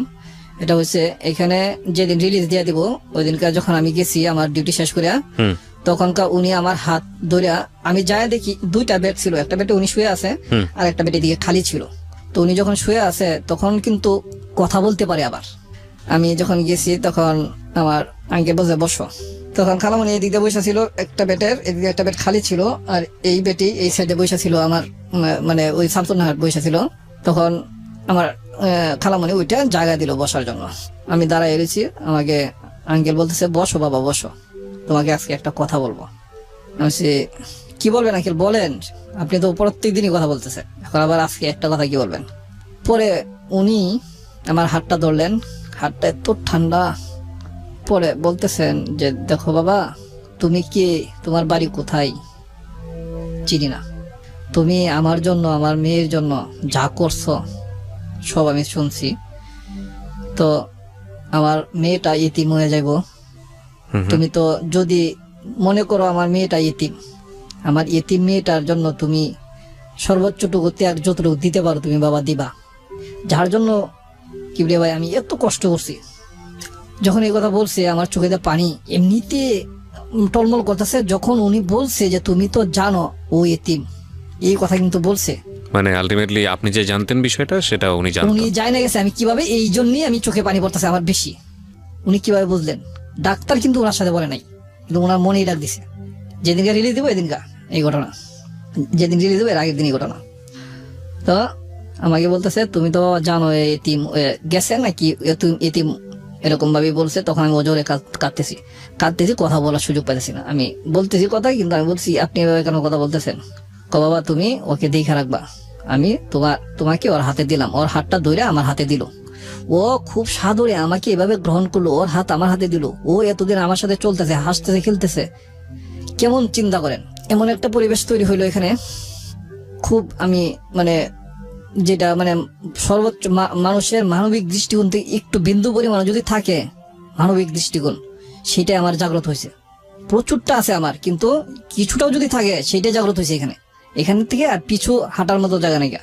আমার হাতে হাত দিয়া ওরা দিচ্ছি। এর আগে যে সিচুয়েশন গুলো আমি ওর প্রতি দুর্বল হয়েছি, ওর হাতে হাত ধরছি, ওর প্রতি যে আমার একটা আবেগ, আপনার এমনি অন্তরে আবেগ কি বলেন, আর যেটা মানুষ বলে যে পরিষ্কার ভাষায় যে অনেক সময় বলে যে সেক্সুয়াল একটা আবেগ, যেটাই বলেন, ওর প্রতি আমার অনেক ধরনের অনেক কিছু সৃষ্টি হয়েছে। অনেক সময় আমি একবার মনে বলে গেছি এখানে যে ওর প্রতি আমার এমন একটা আকর্ষণ তৈরি হয়েছে যে আমি এখনই ওকে চাই, খুব কাছে চাই। মানে কোনো সময় কোনো মুহূর্তে এমন ভাবে উপস্থাপন হয়েছে আমার সামনে, তার এক একটা পার্ট এক একভাবে আমি নিছি, এক একভাবে আমি তাকে আমি মানে গ্রহণ করতে চাইছি, এরকম ভাবে আমার মনের ভিতরে ও লাগছে। তো ওকে আমি বললাম যে তুমি যদি তোমার বাবা যেভাবে বলছে তুমি যদি এভাবে রাজি থাকো, তোমার বাবার কথা আমি একমত, তোমার বাবার কথা আমি এক বিন্দু পরিমাণ ফালবো না, আমার জীবন দিয়ে হইলেও রাখবো, কিন্তু এটা যদি তুমি ঠিক রাখো তাহলে কিন্তু আমি ঠিক রাখবো। আমি আঙ্কেলকে হাত ধরা, আমাদের তিনজনের হাত ধরা, আমি আবার রিপিট করলাম আঙ্কেলকে, আঙ্কেল দেখুন আপনার মেয়ে যদি এটাতে সম্পূর্ণভাবে থাকে, আপনি যেভাবে বলছেন এভাবে যদি ও থাকে, আমি ওকে কখনোই ছাড়বো না মৃত্যু আগ পর্যন্ত। আমি এই কথাটা বারবার বলি, এখনো বলি, সবসময় বলি যে আমি একে এই কথাটা বলছি, মৃত্যুর আগের দিন পর্যন্ত আমি ওকে ছাড়বো না। তো এখান থেকে পরের দিন নিয়ে যাওয়া হলো ওনাকে। আর এই ফাঁকে আমরা প্রতিদিন রাত্রি আমরা মানে দুজনই ছেলে মানুষই ছিলাম। আমার বয়স তো 21 ছিল, ওর বয়স ছিল 14 বছর। ছেলে মানুষই ছিলাম আমরা, অনেক দৌড়াদৌড়ি করতাম কিন্তু হাসপাতালে। বাচ্চা পোলাপান যেভাবে দৌড়াদৌড়ি করে, যেভাবে খেলাধুলা করে, এভাবে কিন্তু দৌড়াদৌড়ি করতাম আমরা। এখন যেটা বুঝি আর কি, এখন এটা বলতে গেলে নিজের কাছে অনেক ছোট লাগে বা মনে খারাপ লাগে যে এরকম কি করছি আমরা। কিন্তু কোনোদিন দুজনের ভিতরে কোনো রকম অনৈতিক বা অন্যরকম নোংরামি টাচ বা অন্যরকম নোংরামি চিন্তাও হয় নাই কাউকে, না আমিও না ও না। কিন্তু ও তো এই কাজটা করছে, কিন্তু ওইগুলি আমার মনে পড়তো না। পাশাপাশি দেখেন ওইটা কিন্তু বেড়ে উঠছে। খুব স্বাভাবিক। তো জুলাই আগস্ট মাস গেল, সেপ্টেম্বরের 17-18 তারিখে মারা গেছে। ওকে। তো আমি এখন মারা গেছে, এখন ওনাকে যাই খবর দিলাম। এখন একটু যাওয়া হয় না এদিকে, ও আসে, ওকে নিয়ে মানে প্রতিদিনই এখন ঘুরতে বের হই। বাবা মারা যাওয়ার পর দিন থেকেই এইদিক সেদিক যাই, বসি, অনেক গল্প করি। গল্পগুলো খুব মানে সংসারী গল্প। তারপরে ওর বাবা মারা গেছে এই ধরনের কিছু গল্প, তার বাবা যেসব কথা বলেছে এই ধরনের কিছু গল্প, কিভাবে তোমার বাবার স্বপ্নকে বাস্তবায়ন করা যায়, কিভাবে তোমার বাবা আত্মার শান্তি পাবে, এরকম কথাবার্তা আমি বলতেছি নিয়মিতই। এই 5 দিন চলে গেল এইভাবে। 17, 5, 22, 23 তারিখ যখন আমরা ঘুরতে বেরোইছি, ডিউটি শেষ বিকাল 4টা, তখন আবার মিরপুর হাসপাতাল এই দিক দিয়ে বের হই। মিরপুর হাসপাতালের সামনাসামনি আসছি, ওনার মা আসছে। ওনার মা এসে বলতেছে, বাবা এই পর্যন্ত তো কিছু বলি নাই তোমাকে, আজকে তোমাকে একটা কিছু বলবো। হাসপাতালের সামনে এখানেই খোলামেলা এবং খুব নিরিবিলি, মানুষজন নাই। এই সাইডটা গাছপালা ভরা, এদিকে মানুষজন কম আসে। পরে বলতেছে তোমাকে আজকে কিছু বলবো। কি বলবেন খালামণি? বলতেছে আজকে ওরে তোমার হাতে তুলে দিলাম, তুমি ওকে নিয়ে যেদিকে যাইতে পারো, তোমার খুশি, তুমি ওকে রাখো, মারো আর বাঁচাও, যাই করো। আমি কিছুক্ষণ গভীরভাবে চিন্তা করলাম। এই দিয়ে কিন্তু আমার মা বাবা বা আমার আপনজন কিন্তু কিছু জানেও না, এবং আমি ভুলেও গেছি মোটামুটি প্রায় এই 1-1.5 মাস 2 মাস এই সময়টা আমি কিন্তু খোঁজ খবর নাই, টাকাও পাঠাইনি। তো ওই সময় আমার বাড়ির অবস্থাটা তেমন একটা খারাপ না, এখন এই সময়টা একটু ভালো ছিল। আচ্ছা, ভালো ছিল বলতে আমার বাবা আবার জমি বিক্রি করছে বাড়ি করার জন্য, বাড়ি করব। এর আগে দিয়ে আমার বাবা কিন্তু আমাদের অফিসে আসছিল টাকার জন্য। আচ্ছা, আসার পরে আমার বাবাকে ম্যানেজার বলেছে ছেলে অনেক বড় হয়েছে, বিয়ে করেন না কেন? দুষ্টামি করে বলছে, যদিও আমার বয়স নাই। ওই বিষয়টা মাথায় রেখে সম্ভবত আব্বু জমি বিক্রি করছে, জমি বিক্রি করে ঘর ওঠানোর জন্য প্ল্যান করছে। হুম। তো এই ফাঁকে আমি ঢাকাতে যখন এই অবস্থা আমাকে বলতেছে যে তুমি যাই করো, তোমার সিদ্ধান্ত, তুমি ওকে যেখানে নিয়ে যাও, হুম। বাঁচাও আর মারো। তো আমি কিছুক্ষণ স্তব্ধ থেকে নীরবে থেকে আমি বললাম, আন্টি দেখেন এটা আসলে এরকম হয় না, এটার একটা মানে ডকুমেন্ট বা একটা থাকতে হবে, ইস্যু থাকতে হবে, ক্লিয়ার থাকতে হবে, আর নাহলে এটা খারাপ দেখা যায় সমাজের মাঝে, এটা খুব খারাপ দেখা যায়, আপনি এটা আমাকে ডকুমেন্টস করে দেন। পরে উনি বলছে তোমার ইচ্ছা, তুমি যেভাবে করো আর কি। পরে আমি বললাম যে আপনি কালামণি আর 2জন লোক নিয়ে আসেন, যেহেতু আমি শুনছি জানছি মানুষের কাছ থেকে বিয়ে করলে সাক্ষী লাগে, মেয়ের পক্ষ 2জন ছেলে পক্ষ 2জন। আমি বললাম কালামণি আপনি যায় আর 2জন লোক নিয়ে আসেন, আর আমি আমার ফ্যাক্টরি থেকে 2জন ছেলে নেই, তো সাক্ষীগুলো নিয়ে আমি আজকে বিয়ে করব, 23 তারিখ বৃহস্পতিবার সন্ধ্যা 7টা। তো এই ফাঁকে আবার ওদেরকে আমার বন্ধুদের ফোন করলাম আর খালামণিরা পাঠাইলাম বাড়িতে বাসায় 2জন লোক নিয়ে আসার জন্য। আমি আবার ওই ফাঁকে ওকে নিয়ে কিছু মার্কেটিং এ গেলাম। ভাবলাম আজকে যেহেতু বিয়ে করব, সাথে আবার টাকা আছে আমার, ভাবলাম আজকে যেহেতু বিয়ে করব সেহেতু কিছু অন্তত ওকে দিই। তো ওর জন্য নাকের একটা ফুল কিনি যায় আর ভালো একটা 3 পিস কিনি, আমার জন্য কিছু কিনি না। একবার আমার মনে হইলো ও তো আমাকে বললো না তোমার জন্য তো কিছু কিনলা না, একবারই মনে হচ্ছে জাস্ট, এর বেশি আর মনে হয় নাই। আচ্ছা। এটা নর্মালি আমি নিয়ে নিছি যে অসুবিধা নাই। এই শুরু হলো কিন্তু আমার মনের বেদনা, সাংসারিক বেতন। ওকে। আমি যখন ওকে নিয়ে আসলাম তখন খালামণি আসছে মিরপুর হাসপাতালে, আর আমার 2 বন্ধু আসে নাই। আবার ফোন দিলাম, ওরা বলতেছে যে এখনো আসে নাই, ওরা যে ঘুরতে গেছিল এখনো আসে নাই। হুম। তো আমি ভাবলাম যেহেতু ওরা 2জন সাক্ষী নিয়ে আসছে আর 2জন ছেলেও নিয়ে আসছে, ছোট ছেলে, ওইটা আবার আত্মীয় স্বজনের ভিতরে খুব ভালো ভদ্র ছেলে ওরা। ওকে। পরে ওদেরকে নিয়ে গেলাম, নিয়ে যায় কাজী অফিসে ঢুকলাম, বিয়ের টোটাল কথাবার্তা আলাপ আলোচনা লেখালেখি শেষ। এখন কাবিনের টাকা 5 লাখ ওরা বলতেছে।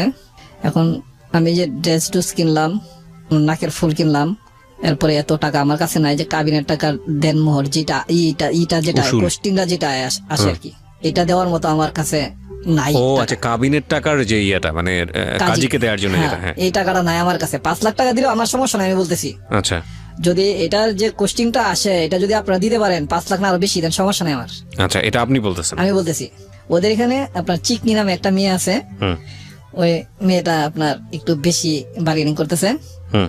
ওই বলতেছে না দিতে হবে দিতে হবে। আমি বলছি, ঠিক আছে দেন, আপনার কাছে টাকা থাকলে আপনি দেন, প্রয়োজনে আমি পরে আপনাকে দিয়ে দিব, হাওলাতি দেন, হুম। আপনার কাছে টাকা থাকলে দেন। 5 লাখ টাকা কাবিন দেন, এটার যে গোষ্ঠীটা আসে এটা আপনি দেন, ওকে। আমি এটার নেক্সট আপনাকে দিয়ে দিব। এখন আমার সাথে এটার কোস্টিং দেওয়ার মতো টাকা নেই। কাবিন তো 10 কোটি দিলে সমস্যা নাই, যদি এটা কোস্টিং না দেওয়া লাগতো আমার কাছে, আমি এরকম আমার মনে হইতেছে। হুম। পরে লাস্টে কত টাকা আছে, এত টাকা আছে, এটা কত দেওয়া যাবো, 1 লাখ। 1 লাখ টাকায় দেওয়া হলো কাবিন। সরি, এখানে একটু ভুল হয়ে গেছে। যখন ওনারা বলছে 5 লাখ টাকা দিতে হবে ওই মেয়েটা, চিকটি মেয়েটা, আমি বলছি না 5 লাখ টাকা দেওয়ার মতো এবিলিটি আমার কাছে নাই, এটা কোস্টিং দেওয়ার মতো। তো এখন বিয়ে হবে না, তাহলে চলে যেতে হবে, পরে একসময় ঘুরতে হবে। হুম। আচ্ছা ঠিক আছে তাহলে চলে যাই, এটা বইলা এই কথা বইলা ওরা চলে যাইতেছে, মানে মেরে নিয়ে টানানি শুরু করছে যে চল পরে একসময় হবে। ওটা আবার ওর আপু লাগে, মানে আপন না, যে মহল্লা থাকে বুঝতে মহল্লা পেরেছেন। তো ঘটনাটা কি দাঁড়ালো? হ্যাঁ। পরে চলে গেল আর কি, নিচে নামে বসছে, দোতলা ছিল কাজে বেশ, নিচে নামে গেছে। তো আমি মনে করলাম ওর আব্বু আমাকে দিয়ে গেছে আমার কাছে ওর মেয়ে, হুম। ওর মা দিয়ে দিল আমার কাছে। কোন জায়গার এক মেয়ে এই কাজের টাকা নিয়ে এই ঝামেলা বাঁধায় মেয়ে নিয়ে যাইতেছে, হুম। মেয়ে দিয়ে আবার একটু কান্না বাপ। হুম। নিচে নামে গেছে, পরে আবার আমি নিচে নামলাম, নামে হাত ধরে আবার নিয়ে আসলাম, কোনো কথা নাই, নিয়ে এসে বলছি উপরে। আমি বলছি কাজে স্যার আপনি করেন, বিয়ে পড়ান, টোটাল কাজ সম্পন্ন করেন, 1 লাখ টাকা দেন। ওই মেয়ে বলতেছে না 5 লাখ টাকা দিতে হবে এনতেন। আমি বলছি, দেখেন আমার শাশুড়ি ছিল, ওরা বলতেছে যাইতে হবে। আমি বললাম না ঝামেলা আছে ওইদিকে পোলাপানগুলি এরকম। আমি তখন ওর কনসিভের কয় মাস চলতেছে? কনসিভে 3 মাস সামথিং। ওকে। পরে আমি যখন যাইতে চাই না, ওরা বলতেছে কি ছেলে কি করবো, কোন ছেলে আর কি করবো, আসো তুমি আমার সাথে, তুমি বিয়ে করছো, এখন তুমি বেটার মতো যাবা। আমি বললাম দেখো ভাই, ঝামেলা এরা চলাটা ভালো, ঝামেলা যুক্ত কইরা এই মামা সিং এর বা অন্য কোনো বইলা গর্ব করে এগুলা কোনোতে লাভ নাই। ঝামেলা হয়ে গেলে তো হয়ে গেল। তাও ওরা নিয়ে যায়, ওর সাথে নিয়ে গেল এবং নদীর ওই পারে যাইলাম, এই নৌকা দিয়ে আমি আবার রিটার্ন চলে আসলাম, ওদেরকে নামাই দিয়ে আসলাম আর কি। আমি বললাম যাও এখন ভাই, আমি আমার ঘরে চলে যাই, আমি পরে আসতেছি, একটু গুজগাছ করে আসতে হবে, একটু সিস্টেমের ভিতরে আসতে হবে। তো আমি যখন চলে আসলাম এখান থেকে চলে আসার পরে আপনার সেপ্টেম্বরের 30 তারিখ বিয়ে করছি। শুক্রবার দিন আমার এক ভাতিজা খলিল নাম, ও আসছে আম্মুর একটা চিঠি নিয়ে, যেহেতু 2 মাস ধরে বাড়িতে যাই না বা যোগাযোগ করি না, হুম চিঠি নিয়ে আসছে শুক্রবার। আমি শুক্রবার অফ ডে কিন্তু ডিউটি করতেছি, হুম মানসিক একটু চাপও আছে, চিন্তা করলাম কাজে থাকলে মানসিক চাপটা কমে দেবো। পরের দিন আবার যখন ডিউটি করতেছি 9টা-10টার দিকে আমার বাতিজা আসছে চিঠিটা নিয়ে, বলতে তোমার আম্মু একটা চিঠি দিছে। তখন আমি ডিউটিটা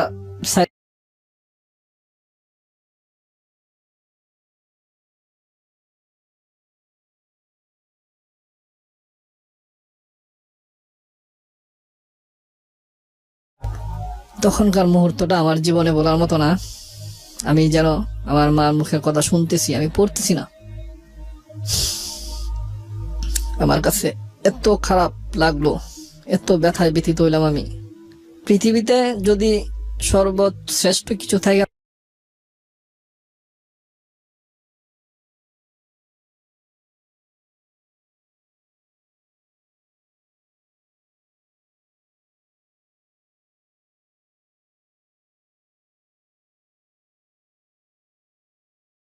মারা গেছে, আমি এটা আমার চোখে দেখছি, আমি বুঝি এখন 1 মিনিটের ব্যথায় যে ব্যথিতটা হয় এটার শোধ করার মতো কোনো যোগ্যতা কোনো সন্তানের নাই।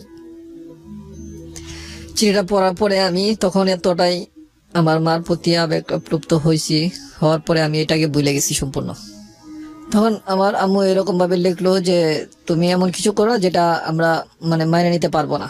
তো এখান থেকে আমি চিন্তা করলাম আম্মু বুঝে গেছে মার মন, সবকিছু চিন্তা ভাবনা করে আমি ওখানে যাওয়া বন্ধ করে দিলাম। বৃহস্পতিবার বিয়ে করছি, শুক্রবারে চিঠিটা পাইলাম এবং বাতিজাকে বললাম চিঠিটা কি আজকে নিয়ে আসছো, যেহেতু সকাল সকাল আসছে, সেহেতু আমি প্রশ্ন করলাম না আজকে না, এটা তোমার আম্মু দিছে বুধবার দিন আমি ঢাকা আসছি, মানে বুধবার দিন ঢাকা আসছো, তুমি বুধবার দিন আমার কাছে আসলে না কেন? তাহলে হয়তো আমার জীবনে এই ট্রাজেডিটা হয় না, অন্য একটা দিকে যাইতো, অন্য একটা মূল্যিত হয়তো বা। আম্মু এরকম ভাবে কষ্ট পাইছে, এরকম ভাবে আবেগপ্লুপ্ত হয়ে এই চিঠিটা লিখছে, আম্মু তো আমার মনে হচ্ছে চোখে সব দেখছে, আর চিঠি বলে এরকম মনে হইতেছে। আচ্ছা যাই হোক, এই কষ্টে আমি ওইখানে আর যাই না, না যাওয়াতে 1 দিন 2 দিন 3 দিন 1 মাস, এই আপনার এই মাসটা চলে যা, 23 তারিখ বিয়ে করছি, 7 দিন যায় নাই, সেপ্টেম্বর মাস চলে যা, অক্টোবর মাস যাইতেছে। তো এর মাঝে সেপ্টেম্বর মাসে 28 তারিখ 29 তারিখ একজন আসছিল আমার সম্বন্ধী, আগের তরফের যে সম্বন্ধী, জি। পরে একজনে ডাকিয়ে দিল, আমি গেলাম, বললাম যে ভাই আমি কি আপনি, যে আমি তো শান্তনার বড় ভাই এই সম্পর্কেই, তো তুমি যাইতেছ না, তুমি বিয়ে করছো যাইতেছ না, কারণটা কি? এখানে তো মানুষের সমালোচনা করতেছে। আমি দেখেন মানুষের সমালোচনা করতেছে, আমার আন্টি বলছে যে এই বিষয়টা একদম গোপন থাকবো, এখন পরে জানাজানি হবে। তো আমার ফ্যাক্টরিতে জানছে, ঠিক আছে, আমার ফ্যাক্টরিতে চাপ দিতে যাওয়ার জন্য, কিন্তু আমি মানসিকভাবে প্রস্তুত না, আর টাকা পয়সার ব্যাপার স্যাপার আছে, আমার রুম নিতে হবে, বাসা নিতে হবে, আমি এগুলো প্রস্তুত করে তারপরে আমি মানে যাবো আর কি। ওনাকে এই কথা বইটা ফেরত দিছি।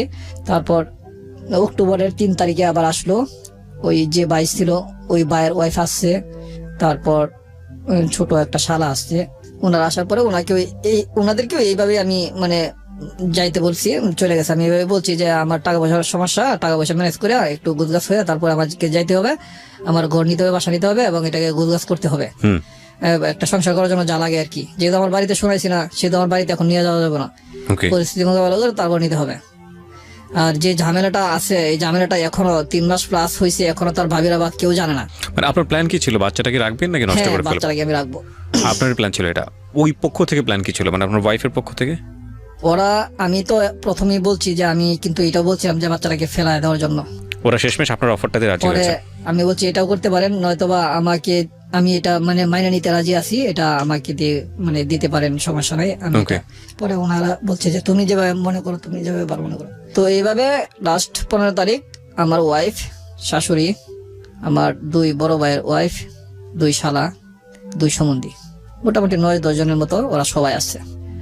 আসার পরে এরা আগে যে আরো কয়েকবার আসছে, ওরা আমাকে নিয়েই যাইবো, আমি যেভাবে হোক সিরিয়াস করছি, ওদেরকে পাঠাইছি, কিন্তু ওই দিনকার তো নিয়েই যাবো, আমার ওয়াইফ সহ আসছে। আমি একটা জিনিস বুঝতে পারছি যে আপনার মায়ের চিঠি পাওয়ার পরে আপনার মনটা তখন আপনার মার দিকে ঘুরে গিয়েছে। তখন আপনার কাছে মনে হচ্ছে যে না, আমি যেটা করছি এটা ভুল করে ফেলছি, করাটা ঠিক হয়নি। আর এদিক থেকে তো আলটিমেটলি যারা আপনাকে বিয়ে দিয়েছে তারা তো আপনাকে টানাচাড়া করবে, এটাই খুব স্বাভাবিক, কারণ বিয়েটা হয়ে গেছে। সো ফ্যাক্ট হচ্ছে এটাই। হ্যাঁ, তো সবে মিলে এসছে। তারপর পরে আমি কি করব, এখন যাইতেই হবে, এখন আর মানে ইয়া নাই, কোনো ওয়ে নাই যে আমি না যাবো। পরে আমি বললাম আচ্ছা ঠিক আছে, আজকে আমি যাবো, কোন আমাদের সাথে যাইতে হবো। বারবার বলতেছি আমি একটু গোছ কাজ করে কিছু একটা সাথে বা কিছু একটা কেনাকাটা করবো, তারপর যাবো আমি যাবো আজকে শিওর কনফার্ম। এটা ওনারা মানতে আছে না যে অনেকবার ঘুরে দিচ্ছেন, আপনার সমস্যাটা কি, সমস্যা থাকলে বলেন। আমি বলছি বারবারই যে সমস্যা নেই। এখন আবার অলরেডি আবার মুডটা আবার ঘুরে গেছে। এখানে আপনার 23 তারিখ, পরের মাসে 15 তারিখ, এই 22 দিন পরে কিন্তু যাইতেছি। একসাথে বের হয়েছি, বের হয়ে আমি বলছি যে আচ্ছা ঠিক আছে আপনারা যান, আমি মার্কেটে যাই, একটু মার্কেটে যাই, কিছু কেনাকাটা আছে, কেনাকাটা করে পরে আসতেছি। পরে লাস্ট রাস্তায় এটা আমি ম্যানেজ করলাম, ম্যানেজ করে ওরা যাইলো, আমাকে যাইতেই হইব। পরে আমি কি করলাম, কিছু কেনাকাটা করলাম, তারপরে গেলাম রাত্রে গেছি আপনার 8টার দিকে, খাওয়া দাওয়া করলাম এখানে যায়। রাত্রে 11টা 12টা পর্যন্ত আমাকে মানে টোটাল সবাই মানে কাছে রাখছে বা ই করছে, ওদের ঘর একটা মানে সেভ করছে ওরা মানে থাকার জন্য। আমি 11:30 দিকে চলে আসছি, মানে 11টার দিকে বের হয়েছি। বের হয়ে আমি বলছি এদিকে হাঁটি উঠে আসতেছি, ছাড়তে চাইছিল না বাচ্চা ছাড়া যেটা, ওইটাকে সাথে দিছে। আমি পরে ওকে দোকানে একটা কিছু মজা কিনতে দিয়ে আমি বলছি তুই এখানে দাঁড়া, খাইতে থাক, আমি এটা একটু মানে একটা বার থেকে আসি, মানে প্রস্রাব করতে আসি, এরকম বলছি আর কি।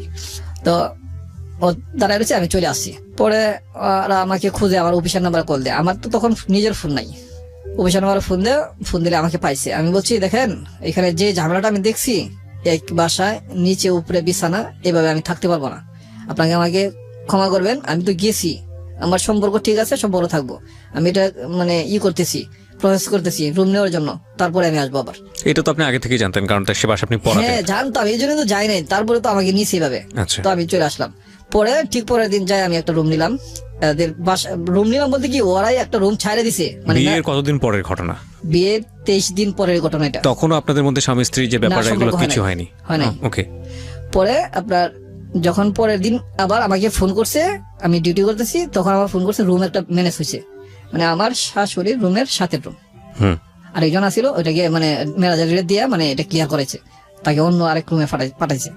তো আমি বলছি না, এটা তো আপনারা আমাকে মানে ভাবি ফোন করছে, আমি মিথ্যা কথা বলে নিতেছেন। না ভাই সত্যি আপনি আসেন, আসলে কালকে যেমন গেছেন আজকে যাইতে পারবেন না, আপনাকে ভাইনা রাখুন নাকি? আমি বলছি ঠিক আছে আসছি। আইসা দেখি ঠিকই রুম ক্লিয়ার করছে। ওরা এমন ভাবে গোছ গাছ করে রুমের মানে দিনের বেলা কমপ্লিট করে রাখছে, আমি আসলে আমাকে তালা দিব। ওকে। ব্যাপারটা হয়েছে এরকম, মানে 24 দিন হয়ে গেছে আমরা একসাথে থাকি নাই, ওদের কাছেও একটু অন্যরকম লাগতেছে। ঘটনা কি, ওদেরকে আজকে একসাথে রাখবো দিনে, এরকম মানে এইভাবে প্ল্যান করছে ভাবি, দুই ভাবি মিনা। তো যাওয়ার পরে খাওয়া দাওয়ার সবকিছু আগে ম্যানেজ করে রাখছে। তো 11টার দিকে গেছি, দিনের 10:30 11টার দিকে, তখন খাওয়া দাওয়া করলাম। খাওয়া দাওয়া করার পরে বাইরে দিয়ে লক করে দিল গেট। থাকেন আপনারা এখানে, গল্প করেন, আমরা আছি এখানেই। আবার গলির ভিতরে আপনার নিরিবিলি আছে, কোনো উশৃঙ্খলতা নাই। তখন আমি করলাম কি, এখানে একসাথে গল্প একটু করলাম দুজনে, বাসর করে যা হয় আর কি আমাদের দিনের বেলায় তাই হইলো। সময় নিলাম অনেক সময় নিয়ে অনেক কথা বলে অনেক আলোচনা করলাম। ও তো একদম ছোট বাচ্চা মেয়ে, তো ওর সাথে যে কাজটা ওরা করছে এটা তো খুব খারাপই করছে। তো এই অবস্থা বাচ্চাটা বড় হইতে লাগলো। আমি করলাম কি, এরপরের মাসে আমি বাসাটা চেঞ্জ করে ফেললাম। এত কাছে এত সাথে আমি বাসা রাখবো না, আরেক জায়গায় বাসা রাখলাম, আর এর থেকে 1.5-2 কিলোমিটার দূরে। ওইখানে বাসা নেওয়ার পরপরই হয়েছে কি, আমার আপন যেটা মারা গেল, বাসা নেওয়ার 8-9 দিন পর মারা গেল। তখন আমি আমার অফিস থেকে ফোন দিছি ওইখানে মালিকের নাম্বারে, মালিকে আমাকে ডাকছে, আমি জাগনা পাই নাই। মালিকে আবার এটা আমাদের রুমটা এমন সিস্টেম ছিল, মানে এখানে ডাকলে শোনা যায় আর কি সহজে। সাথের যে রুম আছে ওই রুমের যদি কেউ বলে দেয় তাহলে হয়তো হবে। মালিক আর নিচে নামছে না, তো ওইখান থেকে অফিস থেকে লোক পাঠাইছে আমার অফিস থেকে আমার বাসায়। ও ডাইগা এখান থেকে বলতেছে মেন গেট থেকে যে তোর চাচা মারা গেছে, আমার নাম ধরে বলতেছে। পরে আমি শুনলাম, শুনে আসলাম, বললাম। পরে আমি এখানে গেলাম আর কি। যাওয়ার পরে হয়েছে কি ভাই, আমি 5 দিন ছিলাম এখানে। 5 দিন থাকাতে ওরা ভাবছে কি, যেহেতু ও প্রথম 23 দিন আসে নাই, এখন এখানে 1 মাস তাও গেবে আসছি। এই বাসাটা কিন্তু যখন নিচে 1 মাস গেবে আসছি, তো 4 মাসের উপরে হয়ে গেছে কিন্তু বাচ্চার বয়স। আবার ওইখানে যা 9-10 দিন ছিলাম ওই নতুন বাসা, 5 মাসের কাছাকাছি হয়ে গেছে এদিকে। আবার এদিকে বাড়িতে এসে 5 দিন খাবার দাবারের যে একটা আয়োজন, এটা শেষ করে আমি আসবো এরকম প্ল্যান, ঠিক তাই করলাম। আমার মনে তো কোনো ইয়া নাই, ওরা ভাবছে কি আমি আর আসবো না। গেবে কিছু প্ল্যান গেছে আমার, যে আমি নিয়মিত তারপরে কি করছে ওরা, বাজারে ফেলাই দিব। ওকে, মানে আমি আইসা শুনলাম টোটালি প্ল্যান। আমি যখন আসছি তখন আর আধা ঘন্টা পরে আসলে তারা এই কাজের জায়গা আর কি, আধা ঘন্টা পরে আসলে ওরা চলে যায়, আমি আইসা পরে পাই না, বাসায় পাই না, মানে এই কাজের জায়গা আর কি ফালানোর জন্য। আমি তো ভাই আপনি আসার পরে তারপরে ঘটনাটা স্টপ হলো। তখন আমি যখন দেখলাম তখন সবাই থেকে গেলো, সবাই বলতে ওরা নিয়ে একটু এদিক সেদিক যেতে চাইছিলাম ঘুরতে, ওদের বাসায় এরকম ভাবে আমাকে সেভ করলো, মানে ম্যানেজ করলো আর কি। পরে আস্তে আস্তে জানতে পারলাম ও আবার একটু বাঁচাল ছিল, সব কথা বলে দিত, কিন্তু সব কথা বলে দিত। পরে কয়েকদিন পরে বলে দিল যে এই ঘটনা, তোমাকে তো বিশ্বাস করছিল না আর আমাকে এই দিনকে এই সময় এই মুহূর্তে এই কাজটা করতে চাইছিল, তুমি আর আধা ঘন্টা পরে আসলে আমাকে পাইতা না, বা এই বাচ্চাটাও তুমি আর পাইতা না। তবে একটা ভালোই হতো, যেটা যাওয়ার শেষ হয়ে যাইতো ঝামেলা, তুমি আসলে পরে আমাদের সম্পর্ক থাকতো। এই অবস্থা করে বিয়ের 24-25 দিন পরের ঘটনা আর কি। My goodness. ওর সাথে বইসা এরকম গল্প করতেছে, তো এইটা আমার মাথায় অনেক মানে চাপ লাগছে, কিন্তু আমি তারপরেও নেই নাই কেন, হয়তো বা এলাকার পোলাবার মানে আবার একটু প্রভাবশালীও রংবাস টাইপের, হয়তো আইসে কোনো বিষয়ে কোনো কমিটমেন্ট বাকি ছিল, হয়তো এটা শেষ করতে আসছে, বা একটা গল্প এরকম হইতে পারে। ফাইন, আপনি আমি এভাবে বুঝে নিলাম। তখন আমি ওকে প্রশ্ন করলাম, কি ব্যাপার তুমি এখানে বসে আছো, আমাকে ডাক দিলে না কেন? রাইট। বলতেছে একটু গরম লাগতেছিল এই জন্য। আমি ফ্যান আছে রুমে, তোমার গরম লাগতেছে মানে? বাইরে গেছিলাম, টয়লেটে গেছিলাম। গল্পটা হাইড করলো সে। টয়লেটে যাবো, আমাকে নিয়ে যেতা। ও আর কোনো কথা বললো না, ও চলে আসলো, রুমে ঢুকলো, আমিও ঢুকলাম। আমি বলছি যে দেখো, এভাবে যদি কোনোদিন বের হও তা আমাকে সাথে নিয়ে বের হবা। এটা কি আপনি ওই ছেলেটার সামনেই বলেছেন? হ্যাঁ, আমি ওই বাকি কথাগুলি ওর সামনে বললাম, এখন ঘরের ভিতরে এই কথাগুলি বলতেছি। আচ্ছা আগে যে কথাগুলি বলছি সেই কথাগুলি ওই ছেলেটার সামনে বলছি। আচ্ছা। তুমি এখানে আসছো কেন, আসছো আসবা, আমাকে নিয়ে আসবা না? ও বলতে প্রস্রাব করতে গেছি বা গরম লাগছে এরকম। তো ওই ছেলেটা কোনো কথা বলেনি আপনার ওই সাথে? ছেলেটা কোনো কথা বলে নাই তখন। আচ্ছা। কিন্তু গল্পটা যে ওরা দুজন করতেছে, আমার গেটটা এমন সিস্টেমের, গেটটা আপনাতেই লাইগা যায়, টান দিলে আপনাতেই যায় লাগা। ঠিক আছে, হ্যাঁ। তারপর পরে ঘরে আমি এভাবে বুঝাইলাম, আমি দেখো এরকম জানার না হয় আমাকে সাথে নিয়ে যাবা। পরের দিন আবার ঠিক সেম একই ঘটনা। দেখলো আমরা দুজনের দৈহিক সম্পর্ক হয়েছে। তো এই সময় একটু শারীরিক অবস্থা একটু অন্যরকম থাকে, একটু শুইলে ঘুম ধরে, তো আমিও ঘুমিয়ে পড়ছি। ঘুমিয়ে পড়লেও একটু মানে ঘুমের একটু ছিল, আমার সম্পূর্ণ রেশ লাগে নাই। ও বাইরে গেছে, গেটটা একটু শব্দ করে টুন করে, আবার মিশে যখন তখন একটু টুন করে শব্দ করে, তখন আমি জাগনা হই। আমি তখন নলেজে রাখি এবং চুপ করে শুয়ে থাকি। তো গেছে, যাওয়ার পর আমি কিছুক্ষণ পরে গেছি, যাই টয়লেটে ওরা দুজন একই অবস্থা। টয়লেটে? জি। বয়স কত ছিল আপনার স্ত্রীর? 14 বছর। সি, কোনো ইভালুয়েট করবো না, জাস্ট স্টোরিটা শুনতে চাই। তারপর এই অবস্থা দেখা আমি এদিনকা একটু দূর থেকে বললাম, কি তুমি কি টয়লেটে?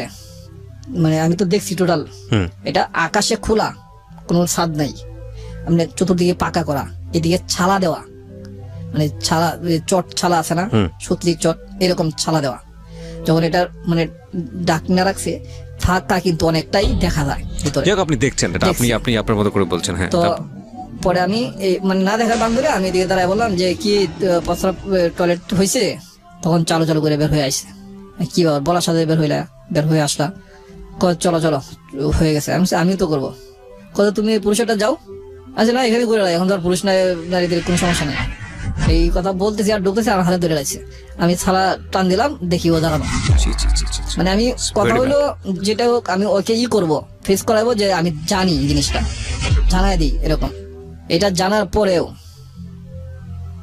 দেখেন মানুষ কতটুকু সেক্রিফাইস করলে। এক্স্যাক্টলি, আমি বলি, আপনার বলা উচিত না, এটা আমিই বলবো।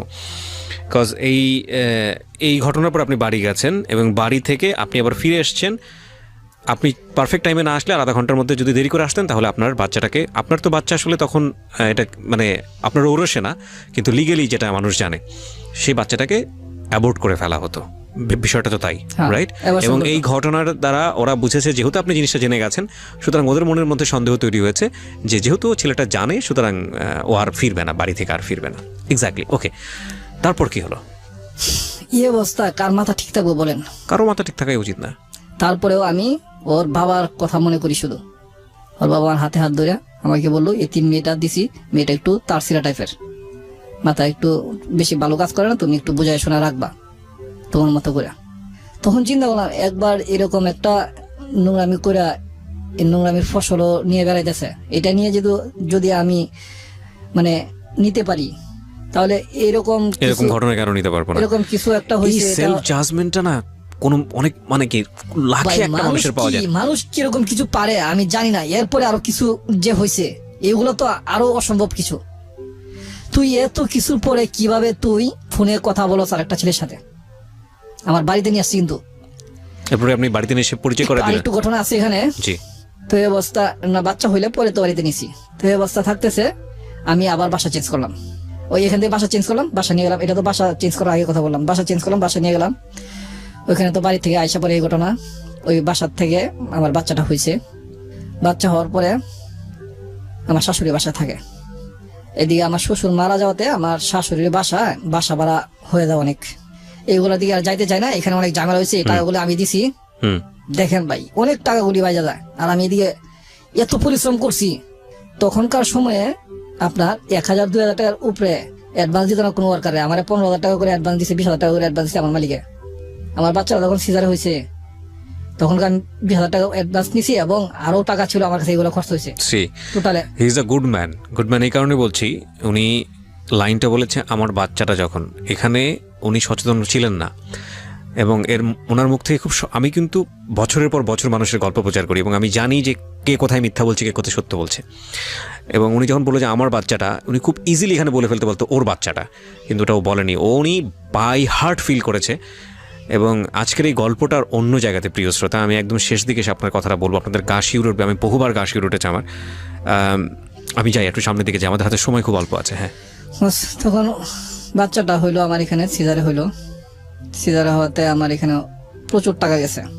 বাচ্চাটা একটু হওয়াতে ওদের একটু সমস্যার কারণে আমার এতগুলি টাকা গেছে। যাই হোক, দুইবার সিজারের টাকা গেছে। একবার হয়েছে, যখন হয়েছে তখন তো সিজার করা হয়েছে, তখন এরপরে আবার ওরা উত্তেজিত হয়েছে, লড়াচড়া করছে, অনিয়মে চলছে, শিলিগুলো আবার পৌঁছে গেছে। এগুলো আবার আপনার নতুন করে আবার সিলি করতে হয়েছে। এটা দ্বিতীয়বার সিজারের টাকা। ঠিক আছে, আমি বুঝতে পারছি যে প্রচুর অর্থ আপনি ব্যয় করেছেন ওদের ফ্যামিলির পিছনে, আপনার ওয়াইফের পিছনে। হ্যাঁ, এই অবস্থা। আমি কিছু কোশ্চেন করি আপনাকে। আপনি বাচ্চাকে সহ আপনার বাসায় নিয়ে আসলেন, গ্রামের বাড়িতে নিয়ে আসলেন, আপনাকে ওইখানে ভয়াবহ অবস্থা ফেস করতে হয়নি? গ্রামের বাড়িতে হ্যাঁ, অনেক ভয়াবহ অবস্থা। মেনে নিয়েছে আপনার বাপ মা শেষ পর্যন্ত? বাপ মা তো মেনে নিয়েছে, এখানে বিশেষ কিছু মুহূর্তের কারণে মেনে নিয়েছে। কিরকম? এইখানে আর একটু আমার রয়ে গেছে, এটা আমি ক্লোজ করতেছি। এখানে যখন আমার বাচ্চাটা 1-1.5 মাস 2 মাস বয়স হয়েছে, তখন আমি নিয়মিত অফিস করে আমি বাড়িতে যাই, বাসায় যাই। তখন আমি বাচ্চার জন্য প্রতিদিন ফলমূল যাই পারি, অল্প অল্প কিছু নেই, যেটা প্রতিদিন আমি নিতে পারি। একদিনে নিলে আজকে 1 কেজি নিয়ে সবাই খাইবো, পরের দিন আর নিতে পারবো না, যার জন্য কম কম নেই। এই বাচ্চাটাকে টিপে খাওয়াই, যেমন আঙ্গুর আছে, আপেল আছে, যেভাবে রস করে খাওয়ানো যায় আর কি। বাচ্চাটা ভাই এত সুন্দর হয়েছে। আমি ওর কাছে যেদিন আমি ওর সাথে থাকলাম প্রথম, ওকে বললাম, তুমি আমাকে ছেলে দাও মেয়ে দাও যাই দাও, আমাকে সুন্দর একটা বাচ্চা, সুস্থ একটা বাচ্চা উপহার দিবা। তোমার কাছে আমার এটাই চাওয়া। আর তুমি এর বিনিময়ে কি চাইবা তুমি আমার কাছে চাইতে পারো, যখন চাইতে তোমার ইচ্ছা। যখন এই দিন বাচ্চাটা হইলো, বাচ্চাটা দেখে আমি এত টাকা খরচ গেছে আর এত পরিশ্রম করছি। আমি সারা রাত ওইখানে থাকি, সারা দিন ডিউটি করি। আমি এত এনার্জি আপনার শরীরের মধ্যে, মানে মন সারা দিন ডিউটি করি, পরিশ্রমের কাজ। এটা আপনি না দেখলে বিশ্বাস করবেন না কত পরিশ্রমের কাজ আমি করছি। আর সারা রাত আমি এখানে ডিউটি দিছি, ঘুমাই না। যে 4-5 দিন ছিল, 4 দিন ছিল হাসপাতালে, 4 দিন আমি টোটাল ঘুমাইনি। হয়তো ফজর নামাজ পড়ছি হাসপাতালে, একটা জায়গা আছে নামাজ পড়ার, এখানে একটু শুয়ে রয়েছি, জাস্ট পরে যায় ডিউটি করছি 8টা বাজে। তো এই অবস্থা যখন এখানে এইভাবে বাচ্চাটা আমি নিয়মিত ভাবে খাওয়া দাওয়া করতেছি, ও অন্য ছেলের সাথে কথা বলতেছে নিয়মিত। আইসা আমি ওরে বাসায় পাই না, বাচ্চা কাঁদতেছে, ওর মার বাসায় থাকে। এগুলো নিয়ে মোটামুটি কথাবার্তা হয়, ওকে শাসন করি, শাসন মানে না। আপনার যদি একটা ভুল হয়, আপনার যদি আপনজন সে শাসন করে, সেটা আপনার নীরবতা পালন করা উচিত নিশ্চয়ই। আপনার জ্ঞান নেওয়া উচিত নিশ্চয়ই যে এটা আমি যেটা বুঝতে পারছি যে আপনি বিভিন্ন রকমের ফ্লস গুলো তখন খুঁজে পাচ্ছেন। খুব কাছাকাছি মিশতে গেলে যে মানুষটা যেটা হয় যে ওর যে ফল্ট গুলো, যেগুলো সংসার করার জন্য আপনার কাছ থেকে মনে হচ্ছে যে না এটা এইভাবে সংসার করা সম্ভব না, ওকে কিওর হতে হবে, সেইটা আপনি তখন বিভিন্ন রকমের ফল্ট গুলো খুঁজে পাচ্ছিলেন। বাট আমি চুম্বক জায়গাগুলোতে একটু আসতে চাই। যদি ইম্পর্টেন্ট কিছু থাকে তাহলে আপনি এই জায়গাটা ক্লোজ করে আপনি আমার ওই প্রশ্নটার উত্তর দেন যে আপনি বাসায় কিভাবে ম্যানেজ করেছেন। পরে মনে করেন এখানে এই অবস্থা করে, আচ্ছা যাই হোক, অনেক ঝামেলা গেছে। ঝামেলার পরে আমি দেখতেছি না ওকে এখানে রাখা যাবে না। আচ্ছা, ওকে অনেক চেষ্টা করছি বাড়িতে নেওয়া যাওয়ার জন্য। ও বাড়িতে যাবো না, ঢাকা থাকবো। ওর সম্পূর্ণভাবে এক চ্যালেঞ্জ, আমি ঢাকা থাকবো, তুমি রাখতে পারলে রাখবো, নাই তো নাই। তখনও কি জাফরের সঙ্গে ওর সম্পর্ক আছে? জাফরের সাথে ও কথা বলে, পরে আর ফেস হইতে দেখি নাই। আচ্ছা, কিন্তু কোন ছেলের সাথে কথা বলে, এখন কার সাথে কথা বলে এটা আমি জানি না।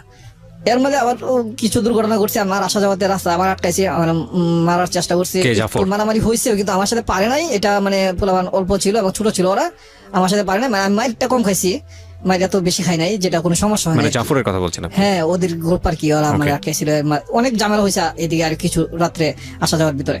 আচ্ছা, গল্পটা যেহেতু ছোট করতে যাচ্ছেন, আমি একটু ভালো ক্লোজ যেগুলো এগুলো দিয়ে যাচ্ছি। তো এখানে করলাম কি, আমি চেষ্টা করছি ওকে বাড়িতে নেওয়ার জন্য। ও যাবে না, ও এখানে থাকবে, ও এইখানে থাকবে এবং ভালোভাবে থাকবে, ভালো পরিবেশে থাকবে। আমি ওইখানে ওরা রাখবো না এবং ভালো পরিবেশে রাখবো না। ওকে আমি খরচাপাতি দেওয়া বন্ধ করলাম। এর আগে কিন্তু ওরা ওদের বাসার ভাড়া, ওর বাবা মারা যাওয়ার পরে যে বাসা ভাড়া জমছিল ওগুলো সব দিছি, এখন টোটাল বন্ধ করে দিলাম খরচ। এখন ও আমার সাথে আরো বেশি করতেছে। এর আগে কিন্তু অনেক কিছু আমি বাদ দিছি, ওর কাপড় চোপড় কিন্তু আমি ধুয়ে দিছি। ও কিন্তু নোংরা একটু টাইপের, বুঝতে পেরেছি। হইতে পারে অনেক, কিন্তু একটু নোংরা টাইপের। কোমল থেকে কঠিন হয়েছেন, হ্যাঁ। আচ্ছা, আমি করলাম কি, পরে প্ল্যান করলাম ওকে কিছু দিব না, কিছু দিই না। ও আরো বেশি প্রখর হয়ে গেল, ও আমার দিকে আরো বেশি মানে উল্টা হয়ে গেল, যে না এখানে রাখতে হবো, আমাকে সব দিতে হবো, আমার ফ্যাক্টরিতে চলে যা, ওইখানে যায় আমার দেখা যায় কি পরিবেশ নষ্ট করে।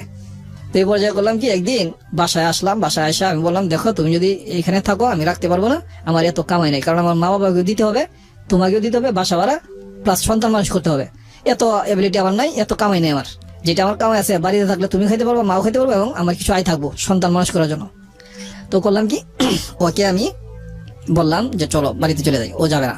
আমি করলাম কি, শিশু বাচ্চাটাকে সকালবেলা নিয়ে বের হইলাম 9টার দিকে, আমি বাচ্চা নিয়ে চলে গেলাম। ভাবলাম বাচ্চার সাথে তো আসবো। বাচ্চাটাকে নিয়ে আমার অফিসে নিয়ে রাখলাম দিনের 11টা পর্যন্ত। 8টা বাজে নিয়ে আসছি, 8:30 বাজে 2-2.5 ঘন্টা 3 ঘন্টার মতো রাখছি আমার অফিসে। দেখি যে আসে না, তো আমি আর রাগ করে আর বাসায় ফিরি নাই, বাচ্চা নিয়ে চলে গেলাম বাড়িতে। মানে আপনার গ্রামের বাড়ি? হ্যাঁ, বাচ্চা দেখি এর আগে তো জেনে গেছে যে আপনি বিয়ে করেছেন, এখানে বাচ্চা না, হয়েছে? এখনো তো জানে, এখানে আরো ঝামেলা হয়েছে। ঝামেলাটা হওয়াতেই যখন মানে নিছে আর কি, এটা হয়েছে কি, আমি যখন নিয়ে যাই তখন আপনার শৌখিন সার্ভিস ছিল আসি, এটা সর্বোচ্চ ভালো এবং দামি গাড়ি, এটা ভিআইপি যারা তারা যাইতো আর কি। তো ভিআইপি পার্সন লোক সবাই উঠছে, আমি বাচ্চাটাকে নিয়ে উঠছি। বাচ্চাও তো আমার ভিআইপি পার্সন, বাচ্চা জামা কাপড় আচার সব দিকে ভিআইপি, আমি শুধু একটু নর্মাল। তখন আমার যে পরিবেশটা একটু নর্মালি, তখন এই গাড়িতে যখন নিয়ে যাচ্ছি, বাচ্চা আমার প্রতি প্রবল মানে দুর্বল। এত ছোট বাচ্চা, 5-5 দিনের বাচ্চা আমার দিকে তাকায় থাকে, আমার কুলে থাকে শান্ত, খুব নর্মালি ইজি। যখন নিয়ে গেছি, আপনি সকাল 7টা-8টার দিকে নিয়ে আসছি, কিন্তু সকালে দুধ খাইছে না খাইছে জানে না, এই সারাদিন না খাওয়া। যখন নিয়ে যাচ্ছি তখন 11টা বাজে, গাড়িতে যখন তখন মনে হয় 12:30 বা 1টা বাজে, 5টা বাজে আমি জানামছি। গাড়িতে আপনার বনানী কাগুলি পার হয়েছে, তখনই কান্না শুরু, বাচ্চা আর থামানো যায় না। এমন একটা পরিবেশ সৃষ্টি হয়েছে গাড়িতে, বাচ্চার কান্না, কোনো একটা মানুষ সিটে আর বইসা থাকা নাই, কেউ উপর কেউ পিছন দিকে, কেউ ওই সাইড হলে ওই সাইড দিক থেকে দেখতেছে কি ব্যাপার, বাচ্চা করতে গেছেন। তখন আপনার র্যাব নামাইছে। এক্স্যাক্টলি, আমি নিজেও চিন্তা করছিলাম যে আপনি তো ধরা খাবেন, কারণ বাচ্চার মা তো সাথে নাই, রাইট? তখন তো র্যাবের চল, ওই সব ভদ্রলোকেরা বলতেছে বাচ্চা চুরি করে আনছে। বাচ্চার মা আগে জিজ্ঞেসে ভালো করে, বাচ্চার মা কোথায়? আমি বললাম যে এরকম এরকম রাগারাগি হয়েছে, নিয়ে চলে আসছি বাচ্চাকে। তো বাচ্চার মা কোথায়? বাচ্চার মাকে আনছি না, বাচ্চা তুমি চুরি করে আনছো, অনেকেই বলতেছে এরকম। তো আমার সিরিয়ালে সোজা সিটে 2 সিটে বসে, আমি বাচ্চাকে নিয়ে 2 সিট নিয়েছি আমি বাচ্চা ওই সিটে আর কাউকে বসে নাই। তো ওই সিটে হিন্দু একজন ভদ্রমহিলা বসছিল, ভদ্রমহিলা চাইতেছে বাচ্চাটাকে। ওই ভাই ভদ্রমহিলার স্বামী তপন নাম, ওনার বাড়ি মামা সিং, উনি বলতেছে বাচ্চাটাকে দাও, আমার বাচ্চাও আছে, তোমার দিদি ওকে দুধ খাওয়াক। পরে ওই নিয়ে ওকে দুধ খাওয়াইলো, বাচ্চা শান্ত হয়েছে। তখন এদিকে সব আলোচনা চলতেছে, সবাই আইসা, সবার হাতে মোবাইল আছে, মোবাইলে ছবি তুলতেছে, ছবি তুলে এইগুলা মানে নেটে ছাড়তেছে। তখন কিন্তু নেট খুব কম চলে, ভিআইপিদের হাতে চলে হয়তো, এটা মানে প্রচার করার জন্য, সংবাদে দেওয়ার জন্য এরকম ভাবে প্রচার করতেছে যে এরকম চুরি করে একটা এত সুন্দর বাচ্চা আনছে, এত সুন্দর বাচ্চা, এত গুড নিউজ, এত সুন্দর, মানে সবাই দেখা মানে অবাক। এই বাচ্চা দেখা আমি কিছুতেই বুঝে থাকতে পারি না, এই বাচ্চা দেখে আমি বাচ্চাকে নিয়ে আসলাম। তখন এখানে অনেক ঝামেলা হয়েছে। আপনার তপন ভাই যা ওইখানে মামা সিং হোটেলে পরে, হোটেলে 8টা এখানে রাখছে, রাখা ওদেরকে ফোন করে ওদেরকে নিয়ে গেছে যে আপনারা না আসলে বাচ্চা আমরা রেখে দেবো, বাচ্চা ওকেও দেবো না, আপনাদের দেবো না। পরে আবার ওরা গেছে, পরে ওরা যখন গেছে, আমার ওয়াইফ গেছে, আমার শাশুড়ি গেছে, 2 জন এখানে আসছে। তখন এখানে এই ঝামেলা হয়েছে, তখন আমাদের গার্জিয়ান যারা আছে তাদেরকে খবর দেওয়া হয়েছে, মামা সিং আমাদের অনেক আত্মীয় আছে তাদেরকে খবর দেওয়া হয়েছে। ওদেরকে ছাড়াই আমরা কিন্তু বাচ্চা নিতে পারতাম, যখন আমার গার্জিয়ানরা আসছে, মামা সিং এর গার্জিয়ান, আমার খালামণিরা যখন আসছে, মামা সিং শহরে 2 জন খালামণি আছে, ওরা আসছে। তো পরে আর দেয় নাই, ওরা বলছে মিশ করে দিই, এত ছোট একটা বাচ্চা একলা রাখতে পারবে না, মরে যাবো বাচ্চা। তো এখানে অনেক গ্যাদারিং হয়েছে, টাকা হাজিয়ে আমারে নগদ টাকা 3 লাখ টাকা হাজিয়ে আমাকে একবারে হ্যান্ড ক্যাশ, রিফাত হোটেলের মালিকে বাচ্চা নেওয়ার জন্য, ওর বাচ্চা নাই, আমাকে 3 লাখ টাকা হাজিয়ে। আমি এইগুলো ফালতু বাদ দেন, এই বাচ্চার কি কাহিনী জানেন? এই বাচ্চার কি কাহিনী জানেন না? তারপরে বাচ্চাকে আমি নিয়ে আসছি, কেন নিয়ে আসছি শুধু এই কথাই বারবার বলছি আমি। এই কাহিনী শেষ হবে না আমি যতদূর জানি, কারণ এই কাহিনী যে জায়গাটায় যাবে বা যাওয়া উচিত, সেটা আমরা প্রচার করতে দিতে চাচ্ছি না, এখানে এসে একটু ক্ষান্ত দিচ্ছি। আমরা আরেকটা এপিসোড করতে চাই, সেটা অন্যরকম একটা এপিসোড হবে হয়তো বা কোনো একদিন। তবে কিছু কোশ্চেন দিয়ে আমি আজকের এই অনুষ্ঠানটা শেষ করব। নাম্বার 1, সেটা হচ্ছে যে আপনার এই বাচ্চার বয়স হচ্ছে 12 বছর, জি এবং আপনি যে আজকে গল্পটা বললেন এটা আপনার বাচ্চা জানে না। জি এই রেডিওর